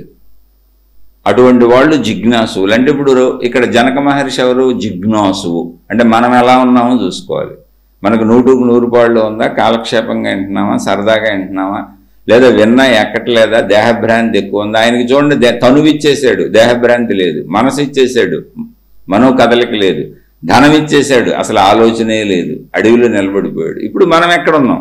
తనువు ఎంత కదులుతుంది, మనసు ఎంత కదులుతుంది, సంపదల పట్ల ప్రీతి ఎంత ఉంది అంటే ఇవి చెక్ చేసుకుంటే తప్పేం లేదు. ఆయనలాగా మనం హఠాత్తుగా అయిపోవాలని అనుకోబాకండి, జరిగేది కాదు. కానీ అది కొలుచుకోవటానికి వీలుగా చెప్పారు ఆ కథ మనకి. అసలు ఈ కథ ఎందుకు చెప్పారంటే మనం ఎక్కడ ఏ స్థాయిలో ఉన్నాం, తనువు స్థాయిలో, మనసు స్థాయిలో, సంపదల స్థాయిలో మన ప్రవృత్తులు ఎలా ఉన్నాయో మనకు తెలియటం కోసం కొలతేసుకోవడానికి చెప్పారు. జనక మహారాజు యొక్క అంతిమ స్థితినితో కొలతేసుకోవాలి. మనం ఎక్కడున్నాం తెలుసుకోవాలి. అలా తెలుసుకుంటే నీ ప్రయాణం ఎలా సాగాలో నీకు తెలుసు. తప్పేం కాదు, అస్సలు తప్పు కాదు. నీకు తనువు మీద ధ్యాస ఉండాలి, మనసు మీద ధ్యాస ఉండాలి, నీకు సంపదల మీద ఆసక్తి ఉండాలి, లేకపోతే ప్రపంచంలో ఎలా బతుకుతావు. కానీ ఇది స్థాయిల్లో ఎలా ఉందో నడుపుకుంటా ధర్మంగా ఎలగగలుగుతున్నావా, అధర్మాల్లో ఉన్నావా, కదలికలు ఎలా ఉన్నాయి, దాన్ని బట్టి నీ జ్ఞానం అర్థమయ్యే విధానం ఉంది. ఒక్కొక్క అడుగు వేసుకుంటూ వెళ్ళాలి. కాబట్టి మన కోసం చెప్పబడింది ఇది. జనక మహారాజు గొప్పతనం కోసం కాదు, అష్టావక్ర మహాముని గొప్పతనం కోసం కాదు. నువ్వు నిన్ను కొలుచుకోవటానికి, నిన్ను నువ్వు తెలుసుకోవటానికి, నిన్ను నువ్వు గమనించుకోవటానికి ఒక పోలిక కావాలి నీకు. అందుకని జనక మహారాజు అనేటువంటి జిజ్ఞాసు అయినటువంటి ఒక అద్భుతమైన మహా మనిషితో పోలికిచ్చారు. ఇప్పుడు జ్ఞానం నేర్చుకోవాలి, ఆత్మజ్ఞానం నేర్చుకోవాలి, ఆత్మానుభూతిని పొందాలి అంటే ఆత్మానుభూతిని పొందడానికి ప్రయత్నిస్తున్నటువంటి ఒక చక్రవర్తి అయినటువంటి వాడు ఎలా ఉన్నాడో, వాడి మనసు ఎలా ఉందో చూసుకోండి, పోల్చుకోండి అని చెబుతున్నారు. గమనికది మనం తెలుసుకుంటూ ప్రయాణించాలి. అలానే మనం అత్యంత అధమ స్థాయిలో ఉండొచ్చు, ఏం పర్వాలేదు, చెడు కూడా ఉండొచ్చు, ఏం పర్వాలేదు, ఒక్కొక్క మెట్టు ఎక్కుతూ వెళ్దాం. ముందు పోల్చుకోమని చెబుతున్నారు, చూసుకోమని చెబుతున్నారు. జ్ఞానానికి అర్హత ఎలా ఉంటుందో చెబుతున్నారు, అంతే. అందుకని మన కోసం ఇదంతా అసలు చెప్పబడిందే మన కోసం అయినప్పుడు మనం పోల్చుకొని చూసుకొనే కదా వెళ్తాం. అందుకని ఆ పని చేయండి. ఇప్పుడు ఆయన అడిగింది ఏంటి? ఈ పోలిక. జనక మహారాజు జిజ్ఞాసు జ్ఞానపరంగా. రెండవ ఆయన ఎవరు చెబుతున్న ఆయన? అష్టావక్ర మహాముని. ఆయనకు మొత్తం తెలుసు, అనుభవం ఉంది. కాబట్టి ఇప్పుడు ఆయన ఎవరో? జ్ఞాని. అంటే మొట్టమొదటి స్థితిలో, అత్యుత్తమ స్థితిలో అనుభవం పొంది ఉన్నవాడు జ్ఞాని. అంటే కొంతమంది ఈ ప్రజల్లో భూగోళం మీద ఉన్నోళ్ళలో సాధించుకొని కొంతమంది జ్ఞానులై ఉంటారు. కొంతమంది రెండవ తరగతి, అంటే జ్ఞానుల తర్వాత, అంటే అది ఉత్తమ తరగతి అనమాట. అది ఇంకా వాళ్ళు సాధించేశారు. మానవ జీవన గమ్యం ఏంటో, మానవ శరీర లక్ష్యం ఏంటో, పుట్టుక లక్ష్యం ఏంటో అది పొందేశారు వాళ్ళు. జ్ఞానులు, జీవన్ముక్తులు అంటే జ్ఞానులు. అంటే జ్ఞానంగా మాట్లాడుకుంటున్నాం, జ్ఞానులు అన్నాం. జ్ఞానం గురించి కదా చెప్పుకుంటున్నాం. జ్ఞానులు. ఆ జ్ఞానం నాకు కావాలి, నాకు నా శరీరం మీద లేదు, నా మనసు మీద లేదు, నా సంపదల మీద లేదు, ఆ జ్ఞానం మీదే నా దృష్టి అంతా ఉంది. నాకు ఆ జ్ఞానం కావాలి, నేను దాన్ని తెలుసుకొని నేను కూడా జీవన్ముక్త స్థితిని పొందుతాను, జ్ఞానిని అవుతాను అనేటువంటి ఆసక్తి ఉన్నవాడు జిజ్ఞాసు. జ్ఞానులు రెండవ తరగతి వాళ్ళు జిజ్ఞాసులు. కింద మూడవ తరగతి, ఇందాక చెప్పుకున్నాం, జ్ఞానాన్ని పోగేసుకుంటారు పండితులు, ఆచరించరు, అనుభవాన్ని కోసం ప్రయత్నించరు. కానీ జ్ఞానాన్ని పోగేసుకొని అందరికీ చెబుతూ తిరుగుతూ ఉంటారు, మేము జ్ఞానులు అని. అదే వాళ్ళ చేతులకే ఉంటాయి బంగారు అదేంటి అంటారు, కంకణాలు, గండబేరుండాలి, లేదా పేర్లు కూడా ఉన్నాయి ఇంటికి. కాళ్ళకేస్తారు, చేతులకి వేస్తారు, బోళ్ళు బిరుదులు, బోళ్ళు సత్కారాలు నిరంతరం జరుగుతూ ఉంటాయి. ప్రపంచంలో ఆర్భాటాలు ఇప్పుడు మీకు కనపడేదంతా ఆళ్లే. ఎవరైతే ఆళ్ళనాళ్ళు పబ్లిసిటీ చేసుకుంటూ ఆర్భాటాలు చేస్తున్నారో ఆధ్యాత్మిక భక్తి మార్గాలలో, వాళ్ళందరూ కూడా ఈ తరగతిలోకి 3వ తరగతిలోకి వస్తారు. వాళ్ళ జ్ఞానులు కాదు, జిజ్ఞాసువులు కాదు, ఇలా ఆడంబరాలు చేసుకుంటూ వెళ్ళేటువంటి ఒక ఏమనాలి వీళ్ళని చెప్పారు వీళ్ళ గురించి. వాళ్ళు శాంతం పొందలేదు దాన్ని. జ్ఞానులు, జ్ఞాని అష్టావక్ర మహాముని, జిజ్ఞాసువు ఈయన. మరి ఈ స్థితిలో ఉన్న పండితులు అనుకుందాం. వీళ్ళు పండితులు, పాండిత్యం అంతే ఉండదు. పండితులు ఆచరణ ఉండదు, పాండిత్యం చెబుతూ ఉంటారు, ఆచరించరు. వాళ్ళ జీవితం వాళ్ళ అంతా కూడా మామూలుగానే ఉంటుంది. భౌతిక జీవితం అంతా మామూలుగానే ఉంటుంది. దాని మీద ధన సంపాదన చేసుకుంటారు, ప్రజలందరినీ వాడుకుంటారు, డబ్బు సంపాదించుకుంటారు, సమూహాలు తయారు చేస్తారు, మతాలు తయారు చేస్తారు, మార్గాలు తయారు చేస్తారు, విధానాలు తయారు చేస్తారు, పద్ధతులు తయారు చేస్తారు. ఇక వాళ్ళు ఇష్టం వచ్చినట్టుగా ఏదైనా చేస్తారు. లేదా అహంకారులు అనొచ్చు. అంటే అహం ఉంది వాళ్ళకి, అక్కడ జ్ఞానం ఉంది, అహంకారులు అన్నాం, బాగా సూట్ అవుద్ది దానికి. అహంకారులు, మహాత్ములు చెప్పారు, ఆ పేరు నాకు సరిగ్గా గుర్తు రావట్లేదు ఆ వరవళ్ళు. అందుకని అహంకారులు పండితులు అనుకోవచ్చు. జ్ఞానులు, జిజ్ఞాసువులు, అహంకారులు. అంటే జ్ఞానం ఉంది, జ్ఞానాన్ని ఉపయోగించుకు బతుకుతూ ఉంటారు, చెప్పి బతుకుతూ ఉంటారు, దాని మీద సంపాదించుకు బతుకుతూ ఉంటారు, దాంతో సమూహాలను పోగేసుకొని, కీర్తి ప్రతిష్టలను పోగేసుకొని, దాన్ని వాడుకొని, ఒక మాటలో చెప్పాలంటే జ్ఞానాన్ని అమ్ముకొని బతుకుతూ ఉంటారు ప్రజల డబ్బులతో. జ్ఞానాన్ని నమ్ముకొని కాదు, జ్ఞానాన్ని నమ్ముకొని బతికేది ఎవరో? జిజ్ఞాసువులు. జ్ఞానాన్ని పొందేసిన ఆయన అదే అయిపోయాడు. ఆయన నమ్ముకోక్కర్లా, అమ్ముకోక్కర్లా, అసలు ఆయన స్వరూపం మీద. ఇక్కడ ఎవరు విమర్శ కాదు, మనం ఒక స్టెప్ వెళ్ళటానికి చెబుతున్నాం, మనకు అర్థం అవటానికి చెబుతున్నాం అంతే. ఎవరితోనూ ఇక్కడ నాకు అది సంబంధమే లేదు. ఇక 4వ తరగతి వాళ్ళు, ఇందాక చెప్పుకున్నాక వాళ్ళని అహంకారులు అనొచ్చు, పండితులు అనొచ్చు. వాళ్ళు కూడా రకరకాల పేర్లు పెట్టుకుంటారు, మహాత్ములని, గురువులని ఇలాగే పిలిపించుకుంటూ ఉంటారు. కానీ వాళ్ళు ఆడంబరాలతో సాగుతూ ఉంటారు. వాళ్ళకి ప్రజల అవసరం ఉంటుంది, డబ్బులు అవసరం ఉంటుంది, సేవల అవసరం ఉంటుంది, జనాన్ని పోగేసుకుంటారు. ఇప్పుడు అష్టావక్ర మహాముని దగ్గర ఒకళ్ళు లేడు. ఏదో నేర్చుకుంటానంటే చెబుతున్నాడు, ఆయన దేశాటని తిరుగుతున్నాడు, భిక్షం ఎత్తుకుంటానంటే, లేదా ఎక్కడ కూర్చుంటాడు. రమణ మహర్షి దగ్గర ఆయన మేలకొండ చెట్టు పుట్ట కింద కూర్చున్నాడు. ఎవరో వస్తే ఎదురుగా చూశాడు తప్ప ఆయన ఎవరిని పోగేసుకోలేదు, ఏ మతం పెట్టలేదు, ఎవరికి బోధలు చేయలేదు, ఎవరికి ఏం చెప్పలేదు. వచ్చి అడిగినోడికి ఓ నాడు నెత్తి నోరు బాధేసుకుంటే ఎప్పుడన్నా ఒక మాట చెప్పాడు ఆయన. అలా ఉంటారు నిజమైన వాళ్ళు. అందుకని నిజమైన వాళ్ళని పట్టుకోవటానికి మీకు విషయం చెప్పానంటే. అలానే అబద్ధమైన వాళ్ళని పట్టుకున్నా మీకు వచ్చిన నష్టమేం లేదు. ఎందుకంటే ఇక్కడ దొంగ అయినా సరే ఒక మైక్ ఇచ్చి, ఒక స్టేజ్ ఇచ్చి, ఒక గురువు డ్రెస్సో ఒక సాధువు డ్రెస్సో వేసి మాట్లాడన్నాం అనుకోండి, మంచి మాటలే చెప్పాలి అతను. ఆమెైనా అతనైనా వాళ్ళ సొంత జీవితంలో వాళ్ళు చేసేవి, వాళ్ళ సొంత ప్రవర్తనలో సొంత గుణాలు, అంటే స్టేజీ వెనకాల దిగిపోయి జనాల వెనకాల చేసే తప్పులు ఉండొచ్చు. కానీ స్టేజీ మీద జనం ముందు ఆ డ్రెస్సులో ఉన్నప్పుడు, ఆ వేషధారణలో ఉన్నప్పుడు, ఆ గురువుగాను సాధువుగాను ఉన్నప్పుడు ఖచ్చితంగా మంచిగా చెప్పాలి. కాబట్టి వాళ్ళు చెడ్డోళ్ళైనా మనం మోసపోయేదేం లేదు. మన జ్ఞానమే అందుద్ది. మంచిగా బతకండి అన్న మొక్క కూడా చాలు, జ్ఞానమే, ఏముంది అందులో. ఇప్పుడు 4వ తరగతి అంటే జ్ఞాని అష్టావక్రుడు, జిజ్ఞాసు జనక మహారాజు, పండితులు 3వ రకంలో ఉండేవాళ్ళు పండితులు, అహంకారులు. వీళ్ళంతా కూడా ఎలా అంటే ఏమి లేదు, ఆడంబరాలతో ప్రజల డబ్బులతో బతుకుతూ ఉంటారు. ఈ జ్ఞానాన్ని ఉపదేశిస్తూ, జ్ఞానాన్ని చెబుతూ ఆడంబరాలుగా బతుకుతూ ఉంటారు అంతే. 4వ వర్గం అసలు వాళ్ళకి ధ్యాసే ఉండదు. వాళ్ళు మహాత్ముల దగ్గరికి వస్తారు, గురువుల దగ్గరికి వస్తారు, అన్నీ వస్తారు, వాళ్ళు అడుగుతారు. కానీ వాళ్ళు ఏమడుగుతారు? మా అమ్మాయికి పెళ్ళి ఎప్పుడు అవుద్ది, మా అబ్బాయికి పెళ్ళి ఎప్పుడు అవుద్ది, మాకు డబ్బు ఎప్పుడు బాగా ఇబ్బందిగా ఉంటుంది, మాకు డబ్బులు ఎప్పుడు వస్తాయి, మాకు ఎలా సుఖాలు వస్తాయి, భోగాలు వస్తాయి, మేము ఎలా ఈ ప్రాపంచిక సుఖాలను అనుభవించాలి, దారులు చెప్పండి, అడ్డదారులు ఉంటే చెప్పండి, షార్ట్ కట్లు ఉంటే చెప్పండి అని అడుగుతూ ఉంటారు. వాళ్ళకి షార్ట్ కట్లు చెప్పేవాళ్ళు కూడా ఉంటారు గురువులు. ఆ చెప్పే గురువులు ఈ అడిగేవాళ్ళు మూర్ఖులు. ఇది శాస్త్రాలు చెప్పినాయి. అడిగేవాడు మూర్ఖుడే, ఆ దారిలో నడిపేవాడు మూర్ఖుడేగా.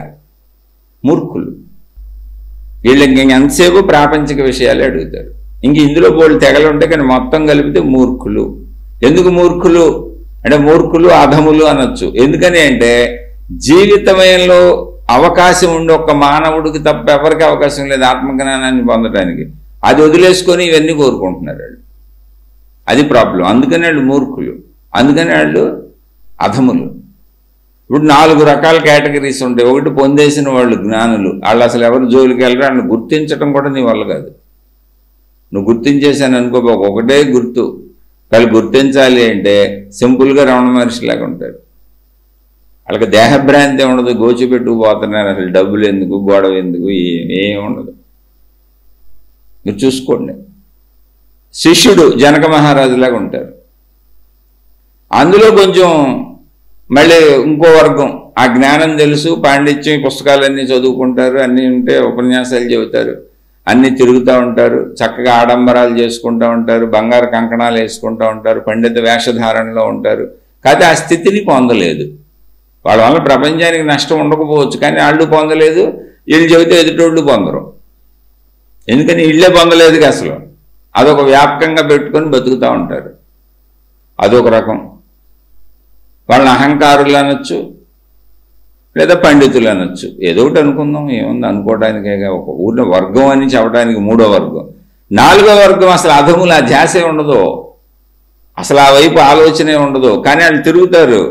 మొత్తం గుళ్ళు, గోపురాలు, మతాలు, మార్గాలు, విధానాలు, గురువులు, పద్ధతులు, జ్ఞానబోధలు ఎక్కడుంటే అక్కడికి వెళ్ళిపోతారు. అన్నీ వెళ్ళిపోయాలి, చెప్పిందంతా వింటారు, మొత్తం వింటారు. మొత్తం వైరాగ్య బోధలు, జ్ఞాన బోధలు అన్నీ వింటారు. అన్నీ అయిపోయినాక చెప్పిన ఆయన ఎక్కడ దొరుకుతాడా, ఖాళీగా ఎక్కడ దొరుకుతాడో చూస్తారు. చివరిలో వెళ్ళిపోయి ఆయన కాళ్ళ మీద పడిపోతాడు. ఆయన అనుకుంటాడు, అబ్బో జ్ఞాన వైరాగ్య బోధలు చేశాను కదా, ఇటు గురించి ఏమన్నా అడగడానికి వచ్చారేమో అని. ఏంటమ్మా, ఏంటి చెప్పండి, ఏంటి బాబు, ఏంటి చెప్పండి అంటాడు ఆయన. అయ్యో ఏం లేదు, కొంచెం మా వ్యక్తిగతం మాట్లాడాలంటారు, చెప్పండి అంటాడు ఆయన. కొంచెం అక్కడ ఉన్న వాళ్ళందరినీ పక్కకు పోమంటారు, పక్కకు పోతారు. మా పిల్లకి పెళ్ళి అవ్వట్లేదండి, మా అబ్బాయికి మంచి సంబంధం రాలేదండి, మా కోడలు ఏడిపించేస్తుందండి, మాకు డబ్బు ఇబ్బందిగా ఉందండి, మొత్తం భౌతిక విషయాలు అడుగుతూ ఉంటారు. ఇలా భౌతిక విషయాలే చెప్పి బతికే గురువులు చాలామంది ఉంటారు. వాళ్ళు కూడా ఇలాంటి బోధలు చెబుతారు, స్టేజీలు పెట్టుకుంటారు, బోధలు చెబుతారు, దేవుణ్ణి వాడతారు, మతాన్ని వాడతారు, మార్గాన్ని వాడతారు, పైకి జ్ఞానుల్లా కనిపిస్తారు, జ్ఞానబోధలు చేస్తున్నట్టు కనపడతారు. కానీ వాళ్ళు చెప్పేవన్నీ చిలక జోస్యాలు చెప్పి ప్రజల్ని అట్రాక్ట్ చేసుకుంటారు. వాళ్ళ దగ్గర ఉన్న శిష్యులు కూడా వాళ్ళే చిలక జోస్యాలు చెప్పేవాడే కావాలి వాళ్ళకి. కానీ వీళ్ళు జ్ఞానాన్ని, భక్తిని, దేవుణ్ణి వాడుతూ కనపడతారు పైకి. దూరం నుంచి చూస్తే మహాగురువురా బాబు, బోల్డ్ మంది వెళ్ళిపోయారు, ఆయన ఉపన్యాసం చూడు అదరగొట్టేశాడు, జ్ఞానమే చెప్పాడు అనుకుంటాం. కానీ ఆ చుట్టూ ఉన్న వాళ్ళందరూ అడిగే ఈరోజు భౌతిక కోరికలే. ఆయన అట్రాక్ట్ చేసి పెట్టుకుంది భౌతిక కోరికలే. నీకు డబ్బు ఎలా వస్తుంది, ఇదిగో ఇచ్చేసుకో, డబ్బు వస్తుంది, ఇదిగో మా కార్యక్రమం పెట్టుకో, మీకు మేలు జరుగుద్ది, ఇదిగో మా గురువు గారిని అనుసరించి నీకు లాభం వచ్చేస్తుంది, ఇదిగో మా మాతాజీని అనుసరించి నీకు పిల్లలు పుట్టేస్తారు. చాలా చోట్ల ఉంటాయి అసలు. బోల్డ్ ఆధ్యాత్మిక మార్గాల్లో ఉన్నాయి. పలానా చోటకి వెళ్ళి దర్శిస్తే పిల్లలు పుడతారు, పలానా చోట ఉద్యోగాలు వస్తాయి, పలానా చోట మొక్కులు. వాళ్ళే ప్రచారాలు చేసుకుంటుంటారు. వీళ్ళంతా ఎవరో అంటే నేను చెబుతుంది కదా, శాస్త్రాల్లో చెప్పబడింది, అధములు, మూర్ఖులు. అలా అడ్వర్టైజ్మెంట్లు కూడా వస్తూ ఉంటాయి, చూసుకోండి మీరు డైరెక్ట్గా. ఇలా 4 రకాలు ఉంటారు. అందులో మీరు జిజ్ఞాస స్థితికి వెళ్ళగలిగితేనే ఆత్మజ్ఞానం అర్థమవుతుంది అని ఆత్మజ్ఞాన గ్రంథాలు చెబుతున్నాయి. ఒక్కొక్క మెట్టు ఎక్కి వెళ్దాం, మన వల్ల కాదనుకోబాకండి. ప్రతివాడు, మనిషి అన్న ప్రతివాడికి అది వల్ల అయ్యేదే. ఇప్పుడు మనం ఉన్న స్థితి అది మనకు తెలియదు ఇంతకుముందు. ఇప్పుడు ఒక్కొక్క స్థితి దాటిస్తుంది, అదే ఎందుకు కంగారు పడతాం? మనలో లోపల ఉన్న ప్రాణశక్తి, ఆత్మశక్తే కదండి. శరీర భావంలో మనం చెడ్డవాళ్ళం అయి ఉండొచ్చు, రాక్షసులం అయి ఉండొచ్చు, దుర్మార్గులం అయి ఉండొచ్చు, లేదా కొద్దిగా మంచివాళ్ళం అయి ఉండొచ్చు, కొంచెం జ్ఞానం తెలుసుకున్న వాళ్ళం అయి ఉండొచ్చు. కానీ లోపల ఉన్న ఆత్మశక్తి, ప్రాణశక్తి అదే కదా. కొంచెం తెలుసుకుంటూ వెళ్ళిపోతే ఆ ప్రాణశక్తి విజృంభించేసి, ఆత్మశక్తి విజృంభించేసి మన నడిపించి తీసుకెళ్ళిపోద్ది. లేకపోతే అసలు ఎందుకు వింటాం మనం? వినం కదా. కాకపోతే ఒక్కొక్క మెట్టు దాటాలి. ఇదే ఇక్కడ చెప్పుకున్నాం, ఇంకా ముందు మూర్ఖులు అనే స్థితిలో ఉంటాం, భౌతిక కోరికల కోసం వెళ్తాం. తర్వాత ఏదో కొంచెం అర్థం చేసుకుంటాం, పండితులు, అహంకారుల స్థితికి వెళ్తాం. అక్కడి నుంచి కొంచెం అర్థం చేసుకుంటాం, జిజ్ఞాసు స్థితికి వెళ్తాం. జిజ్ఞాస స్థితికి వెళ్ళిపోయామంటే ఆటోమేటిక్గా జ్ఞానం అయిపోతాం. ఎందుకంటే అనంత ఆత్మజ్ఞానాన్ని బోధించి అద్భుతమైన అష్టావక్రుడు లాంటి దొరుకుతాడు జిజ్ఞాసుకి. అది ప్రపంచ ఏర్పాటు. అది ప్రతి పురుషుడికి ఒక స్త్రీ, ప్రతి స్త్రీకి ఒక పురుషుడిని ఏర్పాటు చేసింది ఇక్కడ ప్రకృతి. అలాంటిది జిజ్ఞాసుకి గురువుని ఏర్పాటు చేయదా, చెప్పేవాడిని ఏర్పాటు చేయదా, బ్రహ్మాండంగా ఏర్పాటు చేస్తుంది. ఏది కావాలంటే అది ఏర్పాటు చేస్తుంది. సృష్టి ధర్మాలే. అలానే కుటుంబ వ్యవస్థ తప్పు అనుకోబాకండి. కుటుంబ వ్యవస్థలో పుట్టొచ్చినోడే అష్టావక్రుడు. కుటుంబ వ్యవస్థ చాలా అత్యవసరం. అందుకని జ్ఞానం అనేది ఎలా వస్తుంది అంటే, అసలు జ్ఞానంలో ఇన్ని రకాల వాళ్ళు ఉంటారు. ముందు అది తెలుసుకోండి. ఆయన అడిగింది అది, జ్ఞానం ఎలా వస్తుంది అంటే జ్ఞానంలో రకాలు చెప్పుకున్నాం. ఇప్పుడు ముక్తి ఎలా వస్తుంది? కథం జ్ఞానమవాప్నోతి, కథం ముక్తిర్భవిష్యతి, ముక్తి ఎలా వస్తుంది? నాకు ముక్తి ఎలా సిద్ధిస్తుంది? ముక్తి ఎలా సిద్ధిస్తుంది అంటే, ముక్తి అంటే ఏంటి అసలు? విడుదల, మోక్షం. దాన్ని నేను ఎలా పొందగలను అంటే, మీరు గమనించారో లేదో, అసలు ముక్తి అనేటువంటి ఆత్మానుభవం ఈయనకి కలగలేదు, కానీ విముక్తి ఉంది ఈయన దగ్గర, జనక మహారాజు దగ్గర. ఎందుకని? తనువుని, ధనాన్ని, మనసుని వదిలేశాడు ఆయన. విముక్తి అది. విముక్తే ముక్తి. ఆల్రెడీ ఆయన వదిలేయగలిగాడు. ఆయన వదిలేయగలిగాడు కనుకనే అష్టావక్ర మహాముని తన దగ్గర కూర్చోబెట్టుకుని విషయం చెబుతున్నాడు. మనసునే వదిలేయగలిగాడు, తనువును వదిలేయగలిగాడు, సంపదలు వదిలేయగలిగాడు. అలా ఉండిపోయాడు నిశ్చలంగా, స్థాణువులాగా, రాయిలాగా, ఓ కట్టెలాగా శరీరం ఉండి. మళ్ళీ గురువుగారు వచ్చి కదలమనేవారు, ఆయన కదల్లా. కాబట్టి ఆయన దగ్గర ఈ ముక్తికి సంబంధించినటువంటి దశ ఉంది. కాకపోతే అది దేహపరంగా ఉంది, ఆయనకి అనుభవపరంగా తెలియదు. అది మోక్షాన్ని పొందల, కానీ ఆ స్థితికి చేరిన వాడే. కాబట్టి ముక్తి అంటే ఏంటంటే మోక్షాసక్తి. వీళ్ళని ముముక్షువు అంటారు. నేను ఆ మోక్షాన్ని పొందాలి అంటే ఈ బంధాలన్నింటిలో ఇరుక్కుపోకుండా, బంధాలు ఏముంది? ప్రాపంచిక విషయాలు కదా. బంధాల్లో ఇరుక్కుపోకుండా నేను నా ధర్మాలు, నా కర్తవ్యాలు కరెక్ట్గా నిర్వహిస్తూ, బంధాల్లో ఇరుక్కుపోవటం అంటే ఏమీ లేదండి. ఇప్పుడు నా కుటుంబం ఉంటుంది, నేను ఉంటాను, మీరైనా సరే ఎవరి కుటుంబం వాళ్ళకు ఉంది, నా తల్లిదండ్రులు, నా భార్య పిల్లలు, నా కర్తవ్యాలు ఇవన్నీ ఉంటాయి. ఎంతమందితో గడపడం రోజు చికాగ్గానే ఉంటుంది. మనసుకి మనకు నచ్చినట్టు అందరూ ఉండరు కదా, ఇబ్బందిగానే ఉంటుంది. కానీ ఎవరి బాధ్యతలు వాళ్ళు చేయాలి, ఎవరి ధర్మం వాళ్ళు చేయాలి.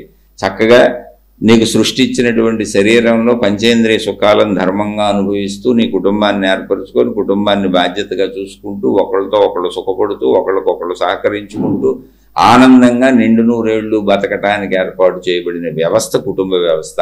ఆ కుటుంబ వ్యవస్థ లేకపోతే అసలు అష్టావక్ర మహాముని పుట్టేవాడే కాదు, మనకు దొరికేవాడే కాదు. కుటుంబ వ్యవస్థ అద్భుతం ఇది. అయితే అందులో మోక్షము లేకపోవటం అంటే ఏంటి? మోక్షం కలక్కపోవటం అంటే ఏంటి? మనం ఇరుక్కుపోయి నా కుటుంబం, నేను, నా దేహం, నా మనసు, నా కోరికలని పక్క వాళ్ళందరినీ బాధ పెట్టి, వాళ్ళది దోచుకొని, వీళ్ళది దోచుకొని, వాళ్ళని లాక్కొని, వీళ్ళది లాక్కొని అందరినీ బాధ పెడుతూ బతుకుతూ ఉంటాం. అది తప్పు. తామరాకుపై నీటి బొట్టుల, అక్కడే ఉండు, దాంతోనే ఉండు, దాంట్లోనే ఉండు. తామరాకు మీద నీటి బొట్టు ఎక్కడ ఉంది? దాని మీదే ఉంది. అసలు తామరాకుడు ఎక్కడ ఉంది? నీళ్ళల్లోనే ఉంది. తామరాకు నీళ్ళల్లోనే ఉంది. తామరాకు మీద ఉన్న నీటి బొట్టు నీరే, కానీ తామరాకు మీద నీటి బొట్టు తామరాకు అంటుకోదు. అది తామరాకు లక్షణం. అందుకని ఆ పోలికి చెప్పారు. నీరు డొల్లుతూ ఉంటుంది, అంటుకుపోదు. అలాగే అక్కడే ఉండు, దాంతోనే ఉండు, చేయాల్సినవన్నీ చేయి, కర్తవ్యాలన్నీ చేయి, హాయిగా ఉండు. 100 ఏళ్ళు ఎట్ట బతుకుతో, భార్య పిల్లలు ఎవరు లేకపోతే 100 ఏళ్ళు అసలు ఏంటి కాలక్షేపం నీకు? కుటుంబమే లేకపోతే చక్కగా బతుకో, ఇంద్రియ సుఖాలు తీర్చుకో. ఎందుకంత కష్టపడి ఇంద్రియాలను కట్టేయాలా? గేదెలను కట్టేసినట్టు, ఆవులను కట్టేసినట్టు బలవంతంగా అక్కర్లా. నీ భార్యతో, నీ భర్తతో సుఖంగా ఉండు, నీ పిల్లల్ని పెంచుకో, మురిసిపో, ముచ్చటపడు, చక్కగా డబ్బు సంపాదించుకో, అన్నీ చేసుకో. కాళ్ళకి చూడాలనిపించినవి చూడు, వినాలనిపించినవి విను, తినాలనిపించినవి తిను. అందుకే కదా అంత అద్భుతమైనటువంటి ఇంద్రియాలకి సౌఖ్యాన్ని కూర్చిన శరీరం నీకు ఇచ్చింది సృష్టి. ఎంత కష్టం తయారు చేయాలంటే ఆ శరీరం. ఒకే మాంసపు ముద్దలో కళ్ళు చూసేలా, చెవులు వినేలా, ముక్కు వాసన చూసేలా, నాలుగు రుచి తెలిసేలా, తల నుంచి కాలు వరకు యావత్ చర్మానికి స్పర్శ తెలిసేలా, స్త్రీ పురుష శారీరక సంబంధాల అవయవాలు అదే మాంసపు ముద్దలో అద్భుతమైనటువంటి సౌఖ్యాన్ని, సుఖాన్ని ఇచ్చేలా, తద్వారా పిల్లలు పుట్టేలా సృష్టి చేసినటువంటి అద్భుతమైన ప్రజ్ఞని కాదు, తప్పని పారేస్తాం అవతల. అది మాయ అంటామా? అది పనికిరాంది అంటామా? సృష్టి శక్తి చేసిన అద్భుతం అండి ఇది. అనుభవించుకోండి హాయిగా, ధర్మముగా. నీది నువ్వు అనుభవించుకో. వాళ్ళదాళ్ళు అనుభవించుకుంటారు. పక్కోడు ఎంక నువ్వు ఎందుకు చూస్తున్నావు? పక్కోడికి ఎందుకు ఆన్ చేస్తావు? అది ఆ ధర్మం. నీ ధర్మంగా వెళ్తే నువ్వు తామరాక మీద నీటి పట్టే అలా వెళ్తున్నట్టే. అధర్మంలోకి వెళ్ళినప్పుడే నువ్వు తప్పులోకి వెళ్ళినట్టు. అందుకని మోక్షము ఏంటి అంటే ఇలా చక్కగా నడవటమే. అలా చక్కగా నడిచినటువంటి ఉద్ధాలకుడు మనవుడే కదా అష్టావక్రుడు. భార్య పిల్లలు అందరూ ఉండి సంసారం చేస్తేనే కదా ఈయన వచ్చాడు. అందుకని అలా చక్కగా వెళ్తే మన పిల్లలు మళ్ళీ ఉన్నతులు వస్తారు. ధర్మంగా వెళ్ళండి, మీకు ధర్మాత్ములైన పిల్లలు పుడతారు, ధర్మకార్యాలే చేస్తారు. మీరు అధర్మాలకు వెళ్ళారు, పనికిరాని అడ్డదిడ్డమైన పిల్లలు పుట్టి అసలు మీకే నరకం చూపిస్తారు. అది మనం ఎవరు చేసుకున్న కర్మాళ్ళు అనుభవించక తప్పదండి. అది మన ప్రవర్తనే మన పిల్లలుగా వస్తుంది ముందుకి, మన కర్మ అనుభవింపు చేస్తుంది వచ్చి. కాబట్టి జాగ్రత్తగా ఉండండి. ఇది మన కోసం చెప్పుకుంటున్నాం కాబట్టి ఇంత వివరంగా మాట్లాడుతున్నా. ఇది పూర్తిగా మన కోసం. లేకపోతే 2 లైన్ల తాత్పర్యం అర్థం చెప్పేసి 10 నిమిషాల్లో ముగించేసి వెళ్ళిపోవచ్చు. కానే కాదు. ఇది ఆధ్యాత్మిక చదువు, ఆత్మజ్ఞాన చదువు, అద్భుతమైన చదువు. దీన్ని మించిన చదువే లేదు. ఈ చదువు చదివితే తరించకపోవడం అనేదే లేదు, మోక్షం రాకపోవడం అనేదే లేదు, ఆత్మానుభవం కలగకపోవడం అనేదే లేదు. సరిగ్గా చదవాలి. అందుకని ధర్మం తెలియాలి. చాలామంది తెలియక ఇల్లు వదిలి పారిపోవటం అనుకుంటూ ఉంటారు. కానే కాదు. మోక్షం అంటే నీ ధర్మాలన్నీ నువ్వు కరెక్ట్గా నిర్వహిస్తూ సుఖపడుతూ వాటి కోసం ఎవరిని మోసం చేయకుండా ఉండటం, అది సరైనటువంటి విధానం. మోసం చేసావంటే అర్థం ఏంటి? వ్యసనపరుడు అయిపోయావు, సర్దుకోలేకపోతున్నావు. వ్యసనపరుడు అయితే మోసం చేస్తావు. ఏ సుఖం కోసమైనా, ఏ భోగం కోసమైనా, నీ కుటుంబ సభ్యుల కోసమైనా, నీ ఇంద్రియ సుఖాల కోసమైనా. అది తప్పు, అది అధర్మం, అది బంధం, అది అజ్ఞానం, అది చెడు. నీ జీవితం నువ్వు జీవించుకోవడం ఏం చెడు కాదు. తామరాకుపోయి నీటి పట్టు, చక్కగా అక్కడే ఉండు, హాయిగా ఉండు, ఆ కుటుంబంతో సంతోషంగా ఉండు. తామరాకుపై నీటి బొట్టు అంటే ఏంటి? అక్కడే ఉండి వాళ్ళతో పట్టినట్టు ఉండటం కాదు. తామరాకును అంటుకొనే ఉంది నీటి బొట్టు, పట్టినట్టు ఎందుకు ఉంది? చక్కగా తామరాకు మీద డొల్లుతో ఆడుకుంటుంది. తామరాకు నీళ్ళల్లోనే ఉంది. నీళ్లు తామరాకు ఎప్పుడు విడిపోవు. నీళ్లు తామరాకు విడిపోయిందా, తామరాకు చచ్చిపోయింది. అలాగే కుటుంబం నుంచి విడిపోతే నీ ఎంటిటీని లేదు. ఎలా బతుకుతావు 100 ఏళ్ళు? ఎక్కడ ఏం చేస్తావు? మళ్ళీ దానికి ఇంకో కొత్త సంసారం ఏర్పరచుకుంటావు. లేదా భక్తి అనో, దేవుడనో, మతమనో, మార్గమనో, ఏదో ఒకటి. ఇది కాకపోతే నక్సలైట్ అనో, టెర్రరిస్ట్ అనో, లేదా ఇంకో రాజకీయ పార్టీ అనో, లేదా అటు వెళ్ళిపోయి గురువు అనో, గురువిని అనో జనసమూహాలను ఏర్పరచుకుంటావు. ఇంతకంటే పెద్ద సంసారం ఏర్పరచుకుంటావు. ఏదో ఒకటి తగిలించుకుంటావు. నువ్వు తగిలించుకోకుండా కుదరదు ఇక్కడ. దానికంటే బెటర్ మహాత్ములు చెప్పింది కుటుంబ వ్యవస్థ, గృహస్థాశ్రమం. అద్భుతం అది. అది సృష్టి ఏర్పాటు, అందులో సాగు. అలా సాగితే మోక్షం అదే వస్తుంది ఆటోమేటిక్గా, ధర్మంగా ఉండటమే. ఇంకా ఇప్పుడు జ్ఞానము, మోక్షము. ఈయన అడిగింది ఏంటి? జ్ఞానం ఎలా వస్తుంది అన్నారు. జ్ఞానంలో రకాలు చెప్పుకున్నాం. అంటే ఇంకా క్వశ్చన్లోనే ఉన్నాం, మనం ఆన్సర్లోకి వెళ్ళదండి. ఇలా చక్కగా ఒక్కొక్కటే నిదానంగా చెప్పుకుందాం. మనం ఇప్పుడు ఇది వినేసినా మనమేం హఠాత్తుగా ఇప్పుడు ఆత్మజ్ఞానాన్ని పొందేయలేము. కానీ మన జీవిత నడకకి ఉపయోగపడేలా చెబుతున్నా. కొద్దిగా మనం మార్చుకోవడానికి, మనం గమనించుకోవడానికి, మనం చూసుకోవడానికి ఉపయోగపడాలి. ఇది కేవలము మీ అంతరంగంలో మిమ్మల్ని మీరు చూసుకోవడానికి, నా అంతరంగంలో నన్ను నేను చూసుకొని చెబుతున్నా. నన్ను సరి చేసుకుంటున్నా. రోజు మీతో చెప్పే అన్ని మాట్లాడుకుంటూ నన్ను సరి చేసుకుంటున్నా. నన్ను నేను సరి చేసుకోవటం అనేటువంటి తపస్సు రోజు చేస్తున్నా. నాలో చెడు పోగొట్టుకోవడం అనే తపస్సు రోజు చేస్తున్నాను నేను.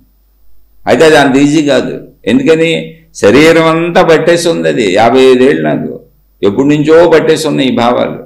వాటిని కొద్దిగా తొలగించుకుంటూ ఈ భావాలను ఎక్కిస్తున్నా అందులోకి. అలా మీరు కూడా ట్రై చేసుకోండి. అలానే హఠాత్తుగా వదిలేయాల్సిన అవసరం లేదు. బాధ్యతలన్నీ చక్కగా చేసుకోండి. ఏం వదిలేస్తారు? అసలు వదిలేయడానికి ఏమి లేదు ఇక్కడ. చెడు ఒక్కటే వదిలేయాలి. కుటుంబాలు వదిలేయకూడదు, చెడు మాత్రమే వదిలేయాలి. కుటుంబాలను వదిలేయటం చెడులోకెల్లా దారుణమైన చెడు. జాగ్రత్తగానండి, అది మీ బాధ్యతలే.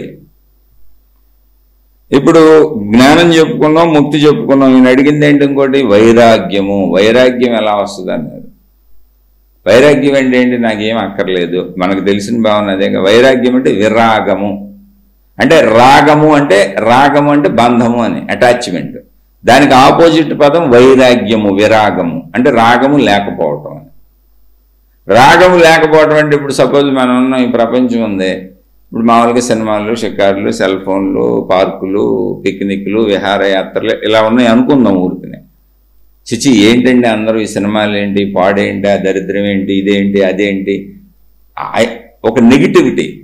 అది కాదు వైరాగ్యం అంటే. అసలు ప్రపంచం పట్ల నెగిటివిటీ వైరాగ్యమే కాదు. వైరాగ్యం అంటే ఏంటంటే ప్రాపంచిక విషయాలన్నింటినీ చూసేశాను, అనుభవించాను, ఎందుకంటే ఇందులో ఏమీ లేదు, దాన్ని బట్టుకే ఎలాడాల్సినంత అక్కడ ఏమీ లేదు, దాన్ని అంటించుకోవాల్సినంత అవసరం లేదు. అంతే తప్ప దాని మీద నెగిటివిటీ కాదు అసలు. ఎందుకని నెగిటివిటీ? సృష్టిలో ఉంది. అది సృష్టి శక్తి చేత ఇక్కడ అన్నీ జరుగుతున్నాయి. నువ్వు దేన్ని వ్యతిరేకించిన సృష్టిలో అది సృష్టిని వ్యతిరేకించినట్టు, సృష్టి శక్తిని వ్యతిరేకించినట్టు కాదు. నేను అన్నీ చూసేసాను నువ్వు ఇచ్చిన పంచేంద్రియాలతో. నాకు అందులో అంత పెద్ద గొప్ప విషయం ఏం కనపడలా. కావాలంటే ఎంటర్టైన్మెంట్కి ఇప్పుడు కూడా వెళ్ళి సినిమా చూస్తా, కానీ నన్ను అదేమో అంటుకోదు. అది నాకు వైరాగ్యమే. కాసేపు కాలక్షేపానికి చూస్తా అంతే. జీవన్ముక్తుడు ఎలా అయినా తిరుగుతాడు ప్రపంచంలో. జీవన్ముక్తుడు ప్రపంచాన్ని వదిలేసి ప్రపంచం మీద కోపంతో ఉంటాడా? మీరు మళ్ళీ గమనించి చూడండి, కొంతమంది ప్రపంచం మీద కోపంతో ఉంటారు. అంటే వైరాగ్యం అంటే ప్రపంచం పనికిరాందని, చెత్తని, చీము నెత్తురు శరీరం అని, ఇది బిజ్జని, ఇది భ్రమని, చిచ్చి బంధించేస్తుందని ఇలా రకరకాలుగా చెబుతూ ఉంటారు. వీళ్ళంతా తెలిసి తెలియని మందజ్ఞానులు వీళ్ళు. అంటే జ్ఞానం మందగించిపోయింది. సృష్టి చేసిన ఏర్పాటుని తప్పని చెప్పడం ఏంటండి?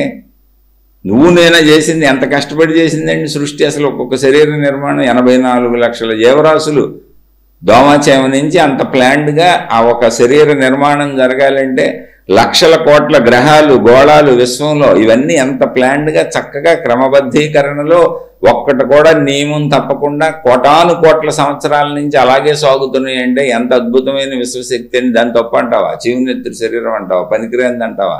స్త్రీ పురుష వ్యామోహాలు అంటావా? ఎవడు చెప్పిండు నీకు? అది మందజ్ఞానం. మందజ్ఞానం అంటే ఏంటి? ఒక విషయాన్ని తప్పుబట్టి తోసేయటం కానే కాదు. ఆ విషయాన్ని అనుభవించినాక నువ్వే దాన్ని, ఇప్పుడు మనిషి చూడండి, నువ్వే వదిలేస్తావు. మనిషి ఎలా వచ్చాడు? బాల్య కౌమార యవ్వన వార్ధక్య. ఎవరు పెట్టారు? సృష్టి పెట్టింది. బాల్యంలో నీకు ఆసక్తులు ఏముండవు, ఎవరిని ఆటపాటలతో గడుపుతావు, తల్లిదండ్రులతో గడుపుతావు. కౌమారంలోకి వచ్చేటప్పటికి ఆసక్తులు పెరగడం మొదలవుద్ది. అది కావాలి, ఇది కావాలి, ఇది కావాలి, అది కావాలని. యవ్వనంలోకి వచ్చేటప్పటికి స్త్రీ పురుష ఆసక్తి వస్తుంది. చక్కగా వివాహాలు చేసుకోమన్నారు, చక్కగా అన్ని ధనాన్ని సంపాదించుకోమన్నారు, అనుభవించమన్నారు. వృద్ధాప్యం వచ్చేటప్పటికి ఆటోమేటిక్గా శరీరమే వదిలేసింది. నువ్వు చేసేదేంటి? ఇది చివును ఎత్తురు శరీరం, పనికిరాని శరీరం, తుచ్చమైన శరీరం అని బాల్యంలోనే ఆడికి చెప్పడం ఎందుకు?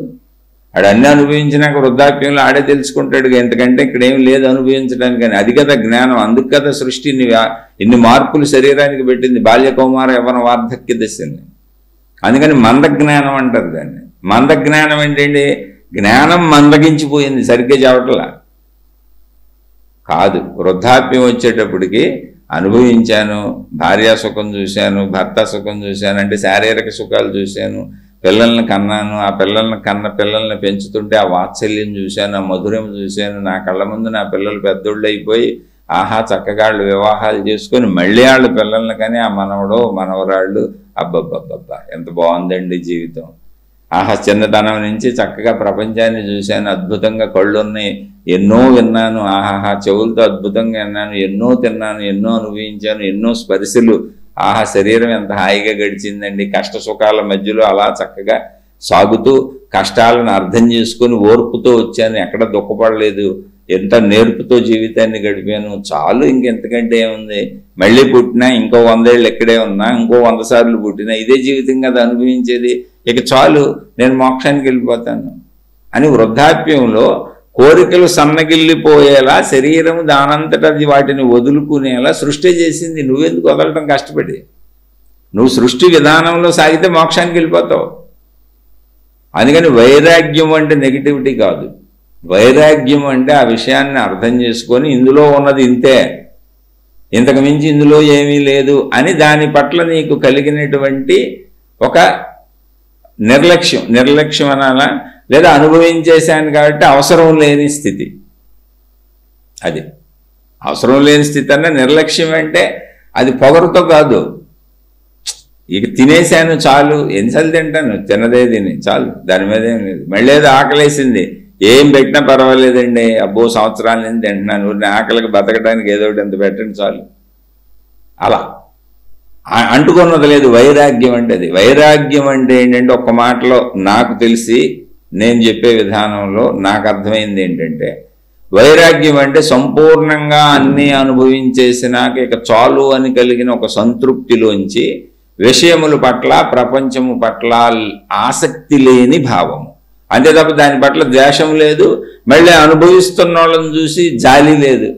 విషయాలన్నీ అనుభవించేసిన తరువాత వాటి గురించి తెలిసిపోయి అనుభవాలు తెలిసిపోయి వీటిలో ఉన్న సారం ఇంతే కదా, అన్నీ అనుభవించేశాను అన్న భావనలో ఆ విషయాల పట్ల కలిగినటువంటి ఒక చిన్న ఏమనాలి వదిలేసే గుణం, ఇంకా చాలు చూశాను బోడు చూశాను అంతకంటే ఏమీ లేదు, అది వైరాగ్యం. అనుభవ వైరాగ్యం అనమాట. అంటే తెలుసు నాకు ఇవన్నీ అనుభవించేశాను, ఇప్పుడు ఆసక్తి ఏముంది, బోల్డ్ సార్లు అనుభవించాను, అది వైరాగ్యం. అంతే తప్ప వైరాగ్యం అంటే ద్వేషము కాదు.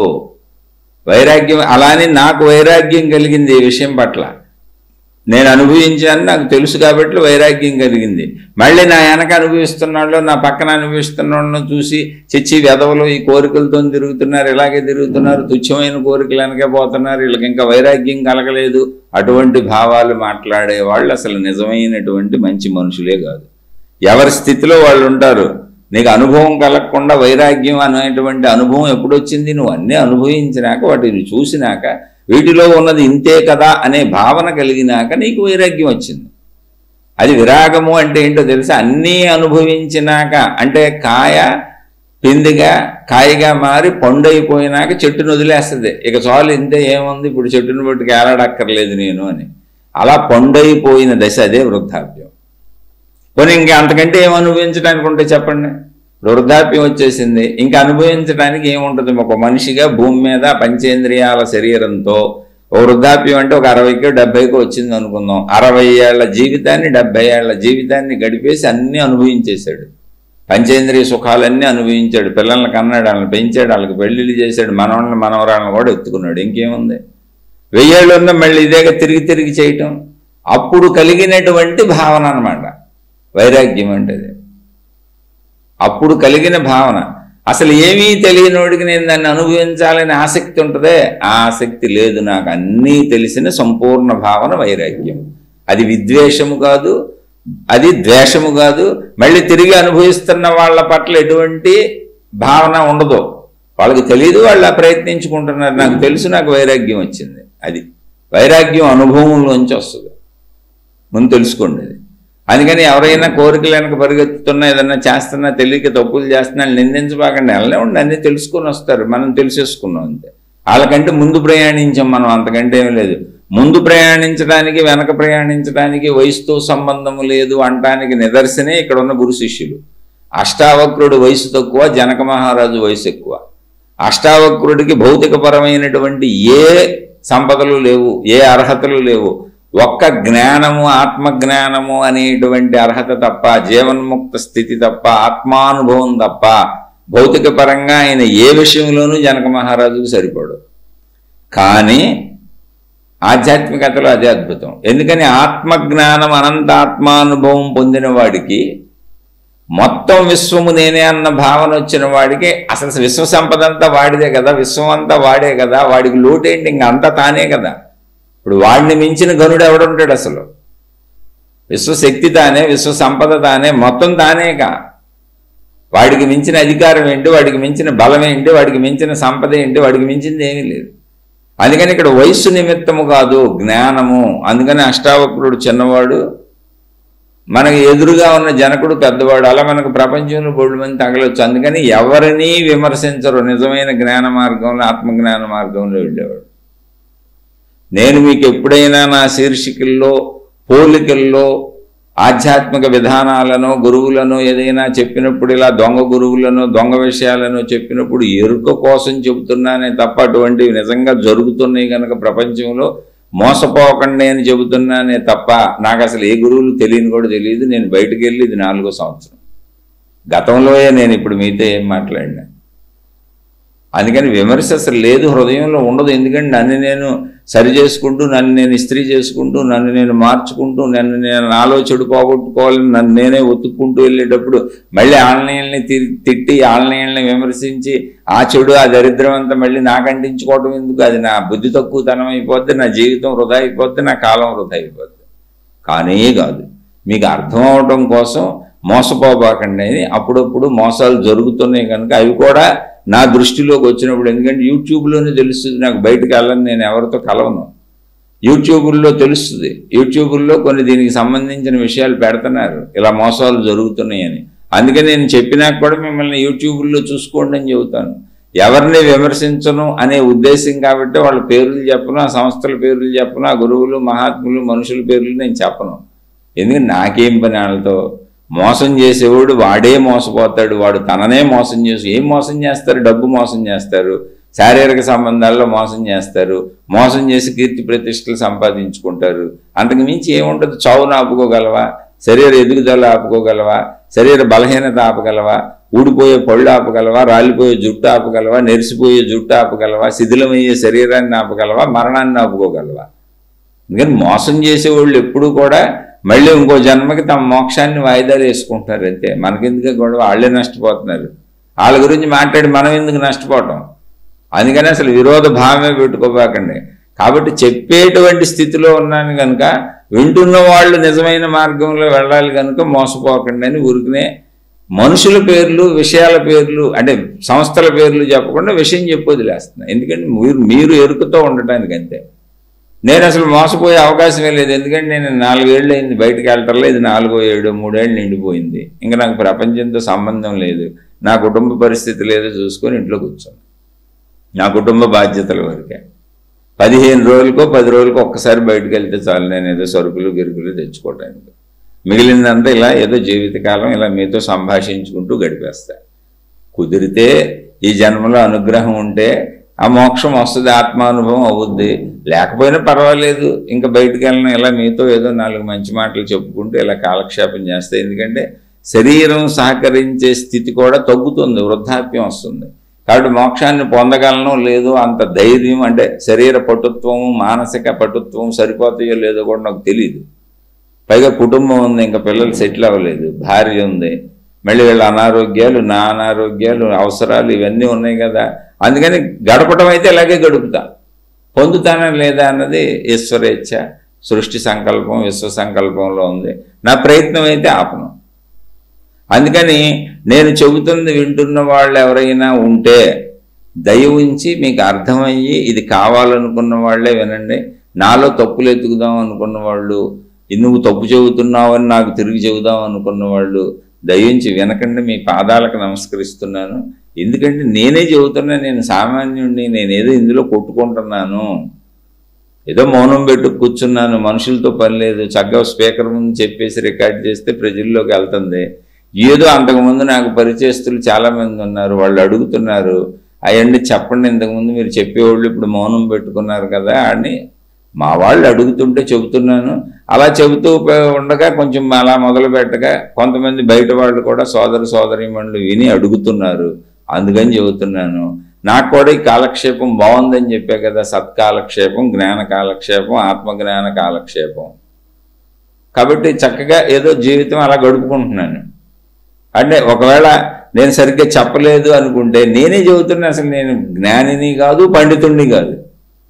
పండితులన్నా కొంచెం చదువుకొని ఆ సంస్కృతం నేర్చుకొని అవన్నీ అవపోసన పెట్టి అప్పచెబుతారు, నాకు అది రాదు. జ్ఞానినా అంటే అసలు కాదు. పండితుడినే కాకపోతే జ్ఞానిని ఎక్కడవుతాను? నేను మీలాంటి సామాన్యుడినే. కాబట్టి నన్ను దయచేసి క్షమించి వదిలేయండి. అర్థమవుతున్న వాళ్ళు ఉంటే తీసుకొని స్వీకరించి ఆచరించుకోండి. ఇప్పుడు వైరాగ్యం అంటే చెప్పాను. వైరాగ్యము అంటే అన్నీ అనుభవించిన తరువాత ఇంతకంటే ఏమీ లేదు ఇంకా అనుభవించడానికి అన్నప్పుడు వాటి పట్ల కలిగినటువంటి ఒక చిన్న నిర్లిప్తత, ఉదాసీనత, ఆసక్తి లేదు, అది వైరాగ్యం. అంతే తప్ప ద్వేషం కాదు, కోపం కాదు, ఈ పనికిరాని అని కాదు, అనుభవిస్తున్న వాళ్ళని చూసి వెక్కిరింపు కాదు, అబ్బెబ్బే చిచ్చే ఇంకా వీళ్ళ కోరికలు పోలేదు, అసలు ఆ భావాలే పుట్టవు. అటువంటిది ఏదీ లేదు. వైరాగ్యము అనేది నా అనుభవంలోంచి నాకు మాత్రమే పుట్టినటువంటి ఒక సంపూర్ణత్వము. వస్తువులపై ఆసక్తి తగ్గింది. ఎందుకని? అనేక సార్లు అనుభవించటం చేత. అంతే వైరాగ్యం. ఒక పూర్ణత వచ్చింది, సంపూర్ణత వచ్చింది, అనుభవ సంపూర్ణత. అదే మోక్షానికి దారితీసింది. మోక్షం వైరాగ్యం నుంచి మోక్షం వస్తుంది. ఎందుకని? అన్నీ అనుభవించాను, ఎందుకంటే అనుభవించడానికి ఇక్కడ ఏమీ లేదు అన్నప్పుడు ఇంకా దాన్ని పట్టుకెళ్ళాడేది. నాకు ఆల్రెడీ తెలిసిన రుచులే, తెలిసిన కోరికలే, అనుభవించిన విషయాలే, అవే పంచేంద్రియ సుఖాలు. ఒక్కసారి కాదు, 2 సార్లు కాదు, సుమారు 70 సంవత్సరాల కాలంలో వేల సార్లు, లక్షల సార్లు అనుభవించాను ఒకే విషయాలను. 5 ఉంది ఇక్కడ, 5 రకాలే. 5 రకాలని వేల లక్షల సార్లు అనుభవించినాక ఇంకేంటి అనుభవించేది? అందుకని వృద్ధాప్యంలో హాయిగా ఉన్నాను, ఆనందంగా ఉన్నాను, జ్ఞానం వింటున్నాను, తెలుసుకుంటున్నాను, మోక్షానికి పోతాను. ఆటోమేటిక్గా అనుభవంలోంచి, అనుభవించడంలోంచి వైరాగ్యం పుట్టింది. వైరాగ్యం అనేది నాకు మాత్రమే పుట్టింది. ఇతర అనుభవించే వాళ్ళని చూసి, ఇతర విషయాలను చూసి, వస్తువులను చూసి వాళ్ళని తిట్టాలని, చిచ్చి పనికిరానివని నాకేమనిపించదు. అది నా హృదయంలో కలిగిన, నాకు ఒక్కడికే కలిగే ఏకభావన. అది బయటకు వ్యక్తీకరించే భావన కూడా కాదు వైరాగ్యం. బయటకు చూపించుకునే భావం కాదు. గడ్డాలు పెంచేసి, మీసాలు పెంచేసి, రకరకాల చిత్ర విచిత్ర డ్రెస్సులు వేసేసి, అందరినీ విమర్శించేసి చేస్తే పనికిరాని స్త్రీ శరీరం అని, పనికిరాని పురుష శరీరం అని ఎలాంటిది ఏం లేదండి. అన్నీ అనుభవించడం వలన, మళ్ళీ చెబుతున్నా, అన్నీ అనుభవించడం వలన నాలో కలిగినటువంటి సంతృప్త భావం, అంటే భోజనం చేసేసిన తర్వాత ఆకలేసింది, బాగా భోజనం చేసాం, కడుపు నిండా శుభ్రంగా తినేసాం అన్నీ వేసుకొని, అప్పుడు ఎలా ఉంటుంది? ఇంకా ఉన్నాయి పదార్థాలు అక్కడ, తినటానికి బోల్డ్ పదార్థాలు ఉన్నాయి, కానీ కడుపు నిండిపోయింది. ఇప్పుడు ఎలా ఉంటుంది? పెడితే తింటావా? పర్లేదు సార్ 2 తినండి సార్ మీకు ఇష్టంగా అంటే తినగలవా? పేకల దాకా తినేసాను, తినగలవా? అప్పుడు ఎలా ఉంటుంది? కడుపు నిండిపోయి హాయిగా ఉంటుంది, సంతృప్తిగా ఉంటుంది. ఇంకా తీసుకొస్తే వెగటగా ఉంటుంది. నీకు ఇష్టమే, కానీ కడుపు నిండిపోయినాక వెగటగా ఉంటుంది. అది వైరాగ్యం అంటే. మళ్ళీ రేపొద్దున ఆకలేసినప్పుడు తింటా, ఇప్పుడు నేను తినలేను. వైరాగ్యం అంటే అది. నేను తినేశాను, నాకు అటు అనుభవం తెలుసు, నిండిపోయింది. అలాగే నా పంచేంద్రియ సుఖానుభవాలతో నాకు అనుభవం నిండిపోయింది, ఇక చాలు. అది వైరాగ్యం. వైరాగ్యం ఎవరినో విమర్శించేది కాదు, నాకు నిండిపోయింది. ఇంకా పోసిన పాత్రలో ఒలికిపోతాయి, అందుకని పోయాలని అనిపించదు. ఓ బిందులోనో లేకపోతే ఒక చెంబులోనో నీటితో నింపుతున్నాం అనుకోండి, నేను నింపినాక ఏం చేయాలి? నిండిపోయినాక ఆపేయాలి, పోస్తే ఒలికిపోతాయి. అలా వైరాగ్యం అంటే ఇంకా నువ్వు అనుభవించాలని ఒలికిపోద్ది, ఒలికిపోయే దానికోసం మనం ఎందుకు పరిగెడతాం? అదొక సంతృప్తి. నిజం చెప్పాలంటే వైరాగ్యం అనేది సంపూర్ణ సంతృప్తి. అది ఫుల్గా కడుపు నిండిపోయినాక కలిగే భావన, అది వైరాగ్యం. ఇండివిజువల్గా అది మనిషి మనసులో, హృదయంలో కలుగుద్ది. ఇప్పుడు జ్ఞానంలో నాలుగు రకాలు ఉంటారని చెప్పుకున్నాం. మోక్షం అంటే ఏంటో చెప్పుకున్నాం, వైరాగ్యం అంటే ఏంటో చెప్పుకున్నాం. అంటే ఊరిని విషయపరంగా చెప్పుకున్నాం మనం, అంతేనండో. ఇదేం సంపూర్ణత్వం కాదు. జనక మహారాజు ఈ 3 అడిగారు, ఏమని? ఈ 3 ఎలా వస్తాయి అని. ఎవరిని? అష్టావక్ర మహామునిని. అయితే ఈ 3 ఆయనకి తెలియదా? తెలియకపోతే ఎలా అడుగుతారు అసలు? ఈ 3 తెలియబట్టే కదా ఆయన అడిగారు. జ్ఞానం ఆయనకి తెలుసు, వైరాగ్యం ఆయనకి తెలుసు, మోక్షం ఆయనకి తెలుసు. తెలియకపోతే తెలియని దాన్ని అడగలేరుగా. అంటే ఆయనకి ఎలా తెలుసు? చెప్పాను, పాండిత్యంగా తెలుసు. ఇంతకుముందు పండితుల సభలు జరిగేవి. మొత్తం ఆధ్యాత్మిక పుస్తకాలలో, ఆత్మజ్ఞాన గ్రంథాలలో, భక్తి గ్రంథాలలో, మీరు భక్తి మార్గంలో, దైవ మార్గంలో, ఆధ్యాత్మిక మార్గంలో ఏ మతంలోనైనా వెళ్ళండి, ఇవే చెబుతారు. జ్ఞానం, మోక్షం, వైరాగ్యం అయ్యే ఉంటాయి అక్కడ. కానీ అది వాచా వేదాంతం. అది చెప్పాను, పండితులు అహంకారులు వచ్చినట్టు మాట్లాడుకుంటుంటారు, కానీ అనుభవంగా రాదు. అందుకని అహంకారులు అనాలో లేదో కూడా తెలియదు. నేను తప్పు పదమేమో, పండితులు ఉందాం. వాళ్ళు పండితులు, జ్ఞాన పండితులు. ఆచరణ లేదు, అనుభవం లేదు. లేదా అహంకారులు అన్నా తప్పు లేదు, ఎందుకంటే ఆ అహంకారంతో మాకు అన్నీ తెలుసు అన్నట్టు దేశాలు పట్టు తిరుగుతూ ఉంటారు, మంచి కంకణాలు తొడుక్కొని. వాళ్ళే బిరుదులు పెట్టేసుకుంటారు, వాళ్ళే బిరుదులు రాసేసుకుంటారు. గురువులు అని, మహాత్ములు అని, వాళ్ళే జగద్గురువులు అని, శబ్దగురువులు అని, ఆ గురువులు అని, ఈ గురువులు అని ప్రపంచాన్ని అల్లకల్లోలం చేసేస్తారు బోల్డ్ పేర్లు పెట్టి. అలా నేను అటువంటి వాళ్ళని ఎవరిని విమర్శించట్లేదు, విషయానికి చెబుతున్నా. అహంకారులు కావచ్చు, పాండిత్యము కావచ్చు, అది ఆయనకి అంతవరకే తెలిసింది. ఎవరికి? జనక మహారాజుకి. కానీ ఆయన అహంకారిగా పండితుడిగా ఉండదలుచుకోలే. ఆయనకు అర్థమవుతుంది, నాకు ఇది బుర్రకు ఉరికిన విషయానికి తెలిసింది తప్ప అనుభవం లేదు, కాబట్టి నాకు అనుభవం కావాలి. అనుభవాన్ని ఇచ్చేవాడు ఎవరు? ఈ పండితులు ఎవరు ఇవ్వలేకపోతున్నారు, ఉన్న గ్రంథాల్లో చెబుతున్నారు, వాళ్ళు కూడా మాటల్లో ప్రదర్శిస్తున్నారు తప్ప ఆచరణలో లేదు. అందుకని ఆచరణలో దాన్ని అందించగలిగిన, ఆచరిస్తున్న జీవన్ముక్తుడైన మహాత్ముడు దొరికాడు. ఈయన్ని అడిగితేనే తెలుస్తుంది. ఇప్పుడు ఏమడుగుతున్నారు? ఆయన జ్ఞానం తెలియక అడగట్లేదు, మోక్షం తెలియక అడగట్లేదు, వైరాగ్యం తెలియక అడగట్లేదు. తెలుసు ఆ పదాలన్నీ. ఇప్పుడు మనం మాట్లాడుకుంటున్నట్టే, నేను చెప్పినట్టే. నాకు తెలియదుగా పదాలు చెప్పాను, వివరణ కూడా చెప్పాను. ఇంకా దీని గురించి చెప్పమంటే 10 గంటలు అనర్గళంగా ఆపకుండా చెబుతాను, కానీ నాకు అనుభవం లేదు. ఊరికనే వాగాడంబరం అంతే, వాచ వేదాంతం. ఇలా పదాలు డొల్లిస్తూ ఉంటాను. ఇంకో 10 గంటలు చెప్పమన్నా ఈ 3 మీదే చెబుతాను, ఈ ఒక్క శ్లోకం మీదే చెబుతాను. కానీ ఏముంది ఉపయోగం? అలా. కానీ అష్టావక్ర మహాముని అలా కాదు, అది అనుభవం పొందేశాడు ఆయన, ఆత్మానుభవం. అది నాకు కావాలి. అది కావాలంటే జ్ఞాన వైరాగ్య మోక్షాలు కరెక్ట్గా ఉండాలి. కానీ నాకు తెలిసింది అవి పదాలుగానే తెలుసు, అనుభవంగా తెలీదు. వాటిని ఎలా పొందొచ్చు? కరెక్ట్ అయిన దిశలో మోక్షం వైపు వెళ్ళటానికి, ఆత్మానుభవం వైపు వెళ్ళటానికి వాటిని నేను సరిగా ఎలా పొందగలను అంటే నాలోకి వచ్చేయాలి, అనుభవంగా వచ్చేయాలి. మోక్షం అనుభవం అయిపోవాలి, జ్ఞానం అనుభవం అయిపోవాలి, జ్ఞానానుభవం అయిపోవాలి, వైరాగ్యం అనుభవం అయిపోవాలి. అలా అనుభవంగా కావాలి, వినికిడిగా కాదు. అదే ఆయన వేసిన ప్రశ్న. తెలియటం వేరు, అనుభవం వేరు. ఆ డిఫరెన్స్ మీకు తెలియటం కోసం ఇందాక నుంచి దీన్ని అడిదిప్పి ఇడిదిప్పి మాట్లాడుతున్నా. అది కూడా తెలుసుకోండి. జ్ఞానం తెలియటం వేరు. జ్ఞానం వింటే కూడా తెలుసు, చదువుకుంటే పుస్తకాలు అన్ని జ్ఞానం తెలుస్తుంది. మనం ఉపన్యాసాలు చెప్పవచ్చు. ఇప్పుడు నేను చెప్పట్లా చిలక పలుకుల్లాగా. నాకు ఏమాత్రం జ్ఞానానుభవం లేదు. కనీసం పండితుడిని కూడా కాదు, భాష రాదని చెబుతుంటే తెలుగులో ఉన్న దాన్ని ఆ శ్లోకాలు చదువుకొని దాని తెలుగు అర్థాన్ని మళ్ళీ వాళ్ళు చెప్పిన దాన్ని నేను నాకు తెలిసినట్టు విశ్లేషిస్తున్నాను అంతే. నేను నాకు తెలిసినట్టు విశ్లేషించేది కూడా నేను ఎంతోమంది మహాత్ముల దగ్గర 30-35 ఏళ్ళ నుంచి విన్న సారాన్ని మీకు అప్పచెబుతున్నాను అంతే. ఇందులో నాదంటే అసలు ఏమీ లేదు, ఇక్కడ సున్నా. కాబట్టి బోళ్ళు మంది దగ్గర విన్నాను, బోళ్ళు పుస్తకాలు చదివాను. అదంతా ఇక్కడ ఇప్పుడు దాన్ని అనుకూలంగా ఇక్కడ ఏమి సూటబుల్గా ఉంటుందో అది నా బ్రెయిన్ తీసుకొచ్చి అవుతుంది అంతే. మనం ఇప్పుడు అలా ఉన్నాం. ఆ జనక మహారాజు స్థితి అనుకోండి, అంత ఉన్నతులం కాదండి. ఆయనతో పోల్చుకోవడానికి ఆయన కాలి ధూళికి కూడా సరిపోం.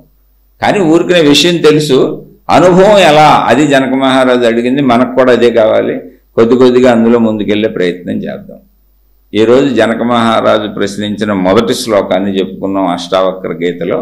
ఇప్పుడు అష్టావక్ర మహర్షి ఏం సమాధానం చెబుతారో మరలా రాబోయే శ్లోకంలో తెలుసుకునే ప్రయత్నం చేద్దాం. ఇది జాగ్రత్తగా వినండి. మళ్ళీ చెబుతున్నాను, ఇది కేవలం మన కోసమే. అష్టావక్ర గీత చెప్పుకుంటున్నాం ఏదో అద్భుతమైన విషయం అని, అదేదో అద్భుత గ్రంథం అని అలా వినకండి. దాన్ని మీలోకి తీసుకొని నేనే స్థితిలో ఉన్నాను, నేను ఎక్కడ ఉన్నాను, నేను ఇప్పుడు నా ప్రయాణం ఎలా చేయాలి, నాకు జనక మహర్షి అష్టావక్రుడు ఎటువంటి దారి చూపిస్తున్నారు. ఎందుకే వాళ్ళిద్దరూ తెలివిగా ప్లాన్ చేసుకొని మన ఇద్దరం మాట్లాడుకుంటే రాబోయే రోజుల్లో భవిష్యత్తులో ఈ మూర్ఖులైనటువంటి మూర్ఖ స్థితిలో ఉన్నటువంటి సామాన్య ప్రజలకు ఉపయోగపడుతుంది. ఎందుకంటే వాళ్ళు శరీరమే నేను అనుకొని భౌతిక కోరికల్లో ఉంటారు. పాపం వాళ్ళని తరింప చేయాలంటే మన ఇద్దరం ఒకడు గురువుగా ఒకడు శిష్యుడిగా కూర్చొని మాట్లాడుకుందాం. మనకు తెలిసిన తత్వాన్ని మాట్లాడుకుంటే అప్పుడు వాళ్ళకి అర్థమవుతుంది, వాళ్ళు కొద్దిగా ప్రయత్నించుకొని వస్తారు అని వాళ్ళు అలా తెలివిగా మాట్లాడారు అంతే. ఆ తెలివిగా మాట్లాడిన గ్రంథాన్ని అంతకంటే తెలివైన మహానుభావుడు ఎవరో నిక్షిప్తం చేసి మనకు అందించాడు. అది తరతరాలుగా మహాత్ములు అందిస్తూనే ఉన్నారు. ఆ అందిస్తున్న దాన్ని పట్టుకొని మనం తరింపు వైపు కొంచెం ప్రయాణించాలి. ఆ ప్రయత్నం మనం చేద్దాం. అష్టావక్ర మహాముని చెప్పబోయేటువంటి ఆన్సర్తో మరలా మరో శ్లోకంలో, రెండవ శ్లోకంలో కలుద్దాం. శుభమస్తు. మీకు ఏ సందేహాలు ఉన్నా, మళ్ళీ ఇప్పుడు విన్న వాటిలో ఏమన్నా సందేహాలు వచ్చినా ప్రశ్నల రూపంలో అడిగే ప్రయత్నం చేయండి. చాలామంది ప్రశ్నల రూపంలో అడుగుతున్నారు, కానీ నేను రోజు కొంత మాత్రమే చెప్పగలను. అందుకని కొంతమంది ప్రశ్నలు కొంచెం ఆలస్యంగా చెప్పబడుతూ ఉంటాయి. కానీ వీలున్నంత వరకు ఆధ్యాత్మికతకి సంబంధించి సరైన ప్రశ్న అయితే, అది కూడా నాకు తెలిసి నేను చెప్పగలిగింది అయితే తప్పకుండా చెబుతాను. అయితే కొంచెం లేట్ అవ్వచ్చు, ఎందుకంటే ప్రశ్నలు చాలా ఉన్నాయి చెప్పాల్సినవి. అందుకని మీకు సందేహం వస్తే అడగండి, చెప్తాను. ఈ ప్రశ్నల వరుసలో చెప్పుకుంటూ వస్తాను. లేదు మీకు అర్థమైంది, హ్యాపీగా ఆనందంగా చక్కగా ఆచరించుకొని ముందుకు వెళ్ళిపోండి. శుభమస్తు. మీకు మీ కుటుంబ సభ్యులకు మేలు చేకూరుగాక. మరలా మరొక కొత్త శ్లోకంతో కలుసుకుందాం.